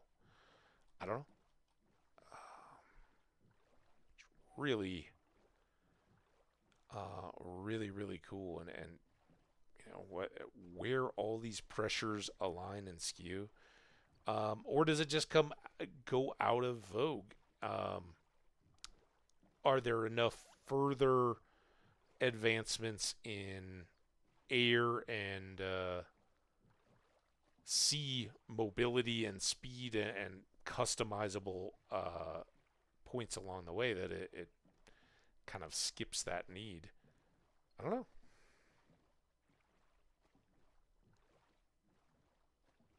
But I was kind of sad. I've never thought of that as like a specific bucket list thing that I'd like to do. I think um, you would not bucket list for me, but I can see 100% why people would want to make that kind of a driving trip. Like I said, all the way from the northern part of Alaska, all the way to the southern part of Argentina. Um, it would, it's like walking the Appalachian Trail or the Pacific Crest Trail or um, circumnavigating the globe in. All right, this is familiar stuff, by the way. We're back in known seas, so we should not fall into the trap of going to our home. We should fall into the trap of going to the Mushroom Island and taking a shortcut home. Uh, uh, uh.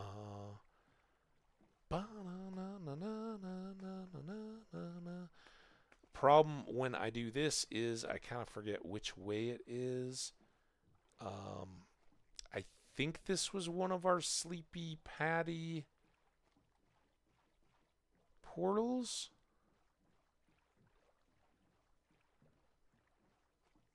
And that once we get there, we see it. It sure is big. There we go. That being that, let's just go because we're we're dead on to our entrance. It's a mushroom island. It's not going to be crawling with creepers or anything when we get there. So why sleep? So definitely it would be lifelong, life-changing memories to do a trip like that. Like it's not going to be a bestseller unless you've got a real knack for storytelling and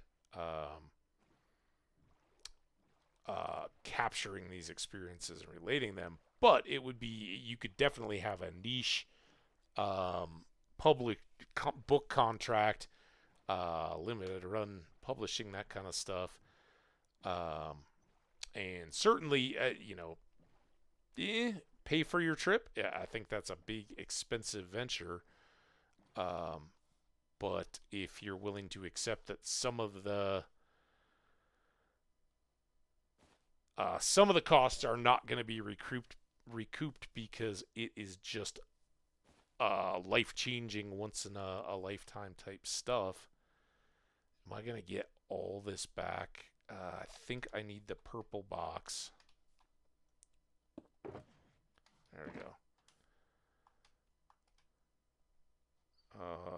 This is suck.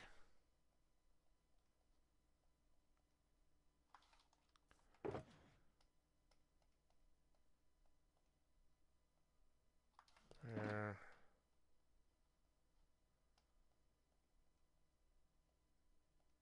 Ooh. Uh-oh. Oh, damn it. Do I have an ender chest here already? Nope. This seems like a place where an ender chest would make a lot of sense, and if I have an ender chest here, I can throw that back in there. I mean, I could even just throw a couple of these things, and then get my box back and check this. That's all good. I thought I had a boat here anyway, so we'll leave that one. there. Fixed this. See, we got so much done today. Not that we're wrapping up immediately or anything, but it is going to take us a bit to... first, we got to get back. Ooh, let's see... Just see, because this is about as far out as we went. So we're at negative 135 on the X. We need to get to negative 800 something. So that's a long way. But we're actually further out on this spur than we have been, or we need to be. Because I think it was like 150 something, right? I probably still have that on my calculator. That's not the calculator, that's a notepad. 158. So, yeah, this 300 is twice as far as we need to go to the north. But we have some significant carving to do out there. And the question is, do we want to replicate this back probably in the middle of the basalt stuff? Or do I just take it here and then go back and somewhere connect a more direct road along the way? Probably we cut the direct road now. All in all, it just kind of saves time because I don't want to run past it and corkscrew back in on it ever. That sounds awful. But I have a feeling that the mid mark is going to be in the middle of all of this. Well, actually,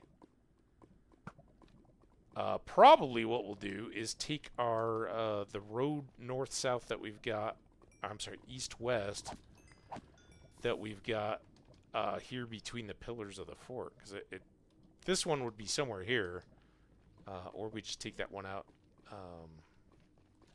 Dude. It feels a bit trappy, like there's going to be something right above me.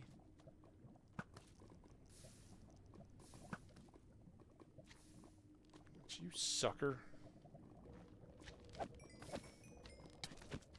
Oh no. See, it's the stretch of these things that is stupid. I'm gonna take a look and see if I can figure out what the name of that gap is. I'll throw it in the chat.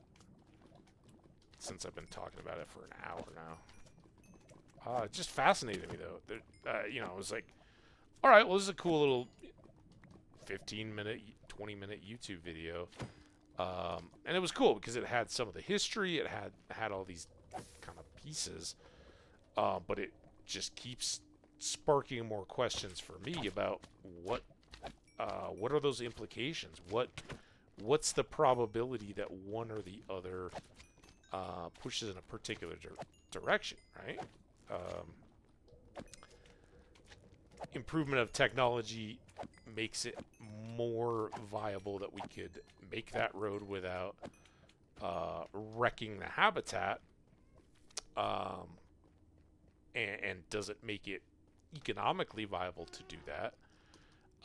But at the same time, does the technology that's working on all of the transportation initiatives make it so that roads in general are less and less viable over that same time curve, right?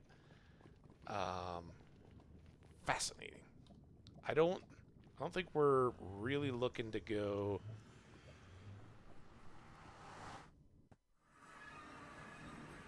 Well, we weren't looking to go to the sheep farm, I guess. What I was trying to say was I don't think we're looking to go to the chests yet because there's not bulky type stuff. It's just a ton of random stuff. Although we'll want to set up, if I haven't already, cherry trees and all that. Acacia, same.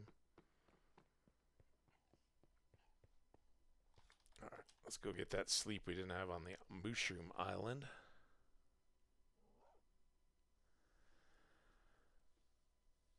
Oh. Alright.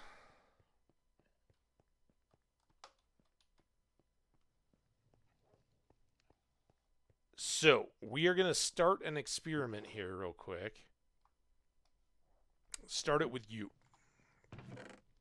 Currently, there are no gold nuggets in the machine. You're going to get fed through. You're going to cook in here. There you go, cooking up nicely. And now we can clean up all this extra gold stuff. And that did give me a gold nugget. So any of those broken pieces that I get from the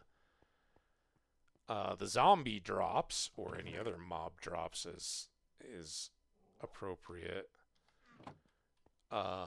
those are much better off being burned in their broken down form piece by piece than combining them up for quicker storage. Speaking of, let's get those out of our hand. Let's come over here. Let's take one of you. Put up you. Oh, this one doesn't have juice yet. This one's got juice. Let's drop a couple of you. 3 minute. Make that 8 minute. Got an extra ever ready aim-a flame. We got a new treasure map. Now this is Sheepdog Island. That's why we're right below it, right? This was a treasure map. I don't know if we want to lose it to insignificance by throwing all these others around.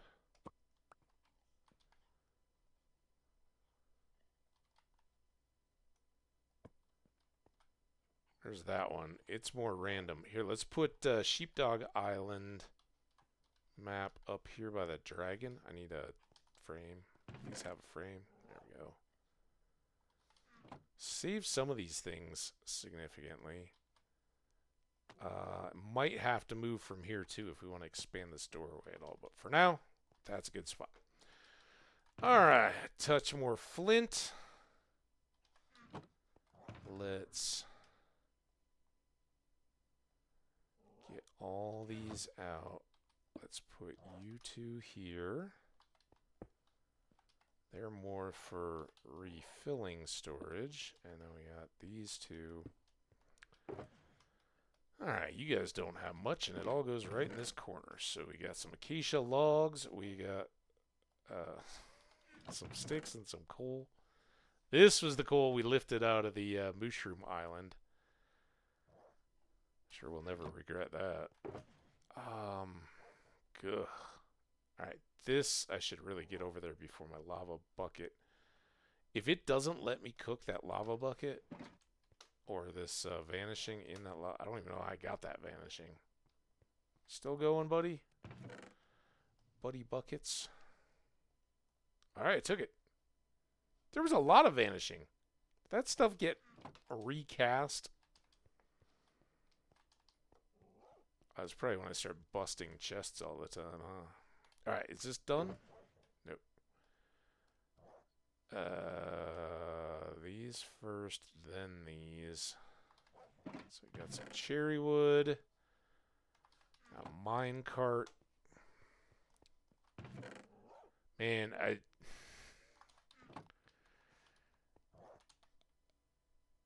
that is a 4, and it is one that I don't have a librarian for.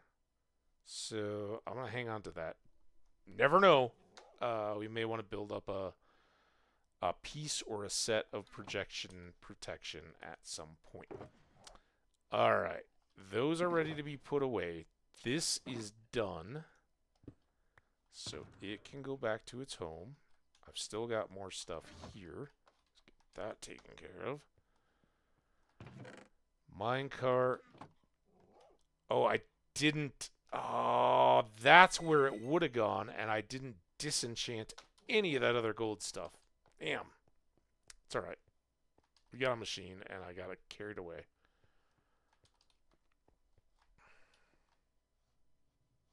Still going? Oh, that looks like a new bucket. Damn it. I'll get you in there.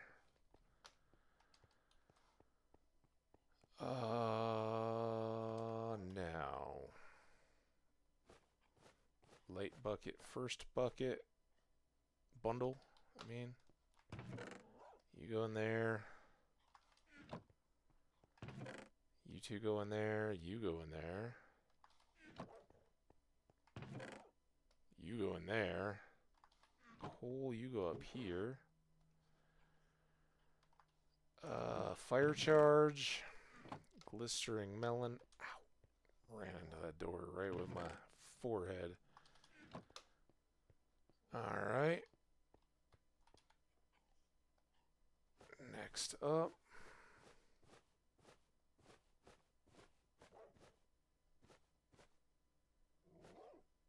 And I am always tempted to try to combine up these stacks or whatever, but never seems to work. For now, you'll go there. Sticks, flint, chests, obsidian. That, the clock. Oh no, the kelp, I think. Lodestone, gold, sod, melon, and spare golden apple. Yeah, so I have to take extra time over here, but trying to wrangle all the stuff into the right piles, so much worse. Alright, got those bags out of the way. Now this, let's just see what happens. Also, this can go for that. That can go in there. Now watch us unload more obsidian, I'm sure. Actually not, well yeah, because some of it was pieces in chests. There we go. Maybe a few. Oh, we can do that though.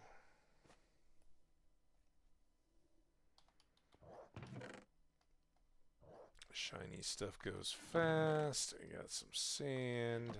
A bunch of rail stuff this time. Obsidian. Chest. Name tag.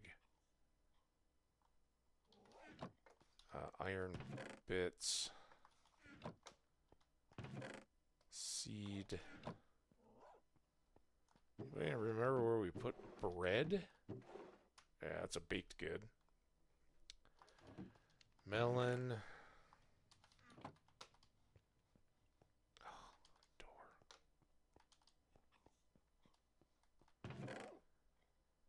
Train stuff. Do I still got that. I think I got rid of all the magma. Well, let's see if there's more. Up, up, up, up. Ooh, new stuff. I like new stuff. Pop, pop, pop. Pop, pop. Pop, pop, pop, pop, pop. Pop, pop, pop, pop, pop. Pop, pop. Stuff. Stuff. Was there another one? No, I'm seeing. Alright, sticks, flint, coal, fire charge, rotten flesh, flower, cactus,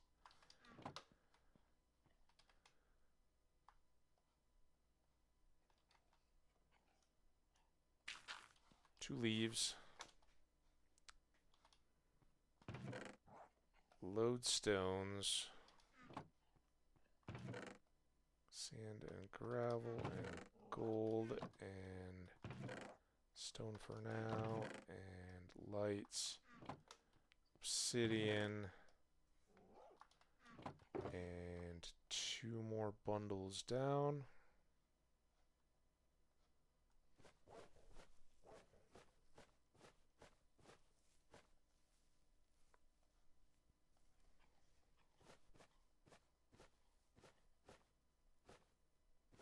that one looks like I'm going to have to work for it.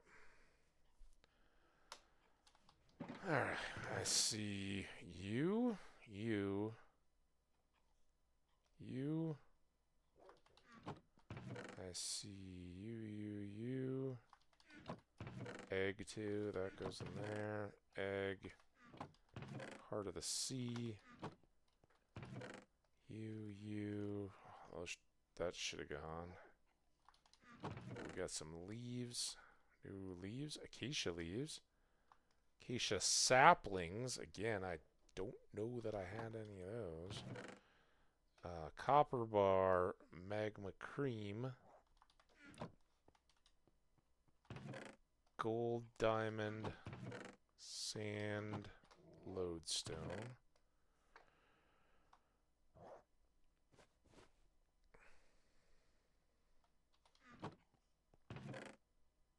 Scoot. I was going to say, last but not least, the most inconvenient magma cubes or blocks. But we got to take not the cream, but the blocks downstairs. Let's get these back in their boxes.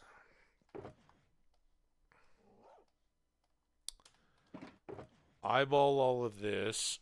I think everything is here where we need it. We didn't use up the pick too much today. Only got through about 10 steaks. 1 apple that we arguably didn't need.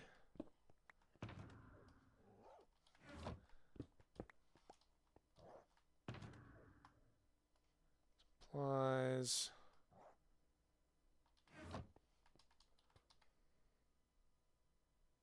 What happened to that golden apple, by the way? Didn't we have 1 extra? Maybe I put it into the supplies box while we were out there. What does this look like? A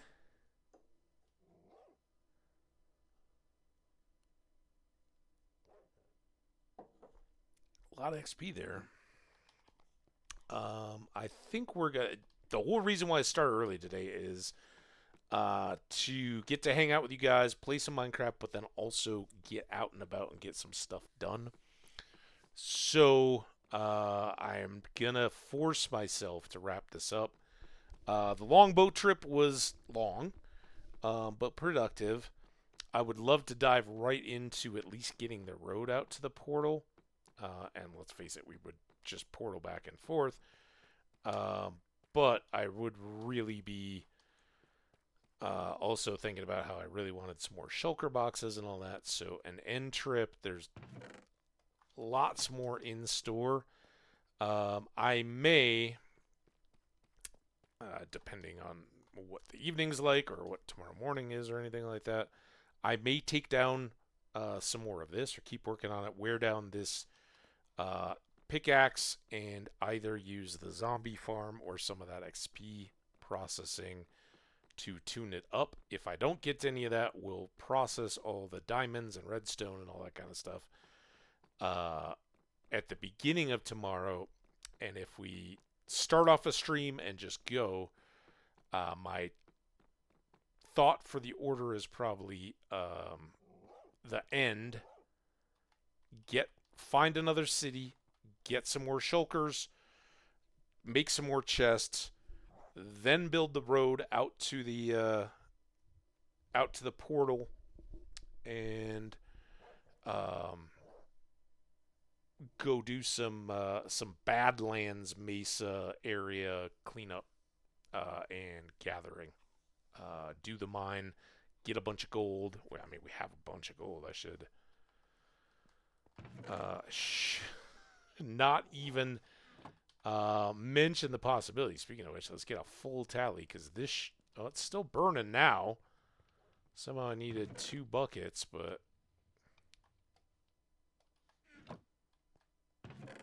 I already pulled all those other buckets tonight. But we are down to our final hopper. Let's try to think about that. God, I just keep making work for myself, don't I? Supplies.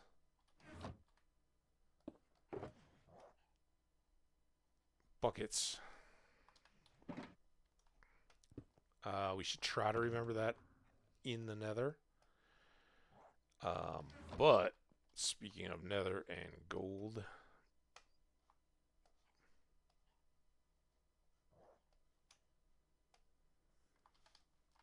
and it seems like a 16 apple stack. We got 24. Ooh, big burp. Eaten anything since early this morning. Did have a lot of tea though. Boom. Boom. Now we gotta go back into supplies again. Damn it. Boom. And then boom to you. Oh.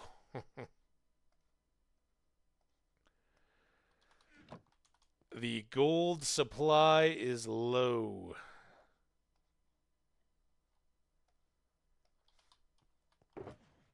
But the golden apple supply is almost to forget about it. Although, frankly, if we're going to the gold mine and we get a bunch more, uh, the actual ideal and how quickly we would do it, or how many blocks we leave in block form, really just kind of depends on feel, how much we're using them, how much we aren't. If I get this to a full 64, I'll probably leave things as they are until that gets to about half. Then we'll put a priority on it, and we'll knock out not just this stack, but a replacement stack inside, so that we're always fully equipped here and have a full backup here. It's kind of like these. If I can top them off at home when I need to, if I haven't already done so, I leave these alone and just keep them ready to go. But if I'm out in the field, particularly golden apples, you're never going to, if you're just munching them nonstop, and you've got a stack of 64 and it's in danger, rethink tactics. You should be longer term survivable than that. But you do you and enjoy them. I think, yeah, we're gonna dip it. We had one today, right? I was kind of proving a point, but yeah, they're not gonna go down all the time. But we've got so many that you don't think twice about. Just, yeah, I'll have one right now, even in advance of something that could be sticky. But I've got ads winding down, or kicking off in 30 seconds ish. So I'm not going to mess around. I'm going to call it here today. Salute to you all. I appreciate you all so much. Hope you have a great rest of your day. And I can't wait to see you again tomorrow, probably at a more reasonable hour. I started this one before 9 a.m. It slipped a little bit from the 8:30, but yeah, we'll try to push that back a little bit. But I do appreciate the early folks dropping by. Got to say hi to Swamp Fox. That was a treat. And as has been the case all along, Amanda NW, fantastic. And Bella Jazz, too. We appreciated your follow. And hope you come see us again, maybe when the headphones are working. That's going to do it. Take care. Stay awesome, my friends. See you next time.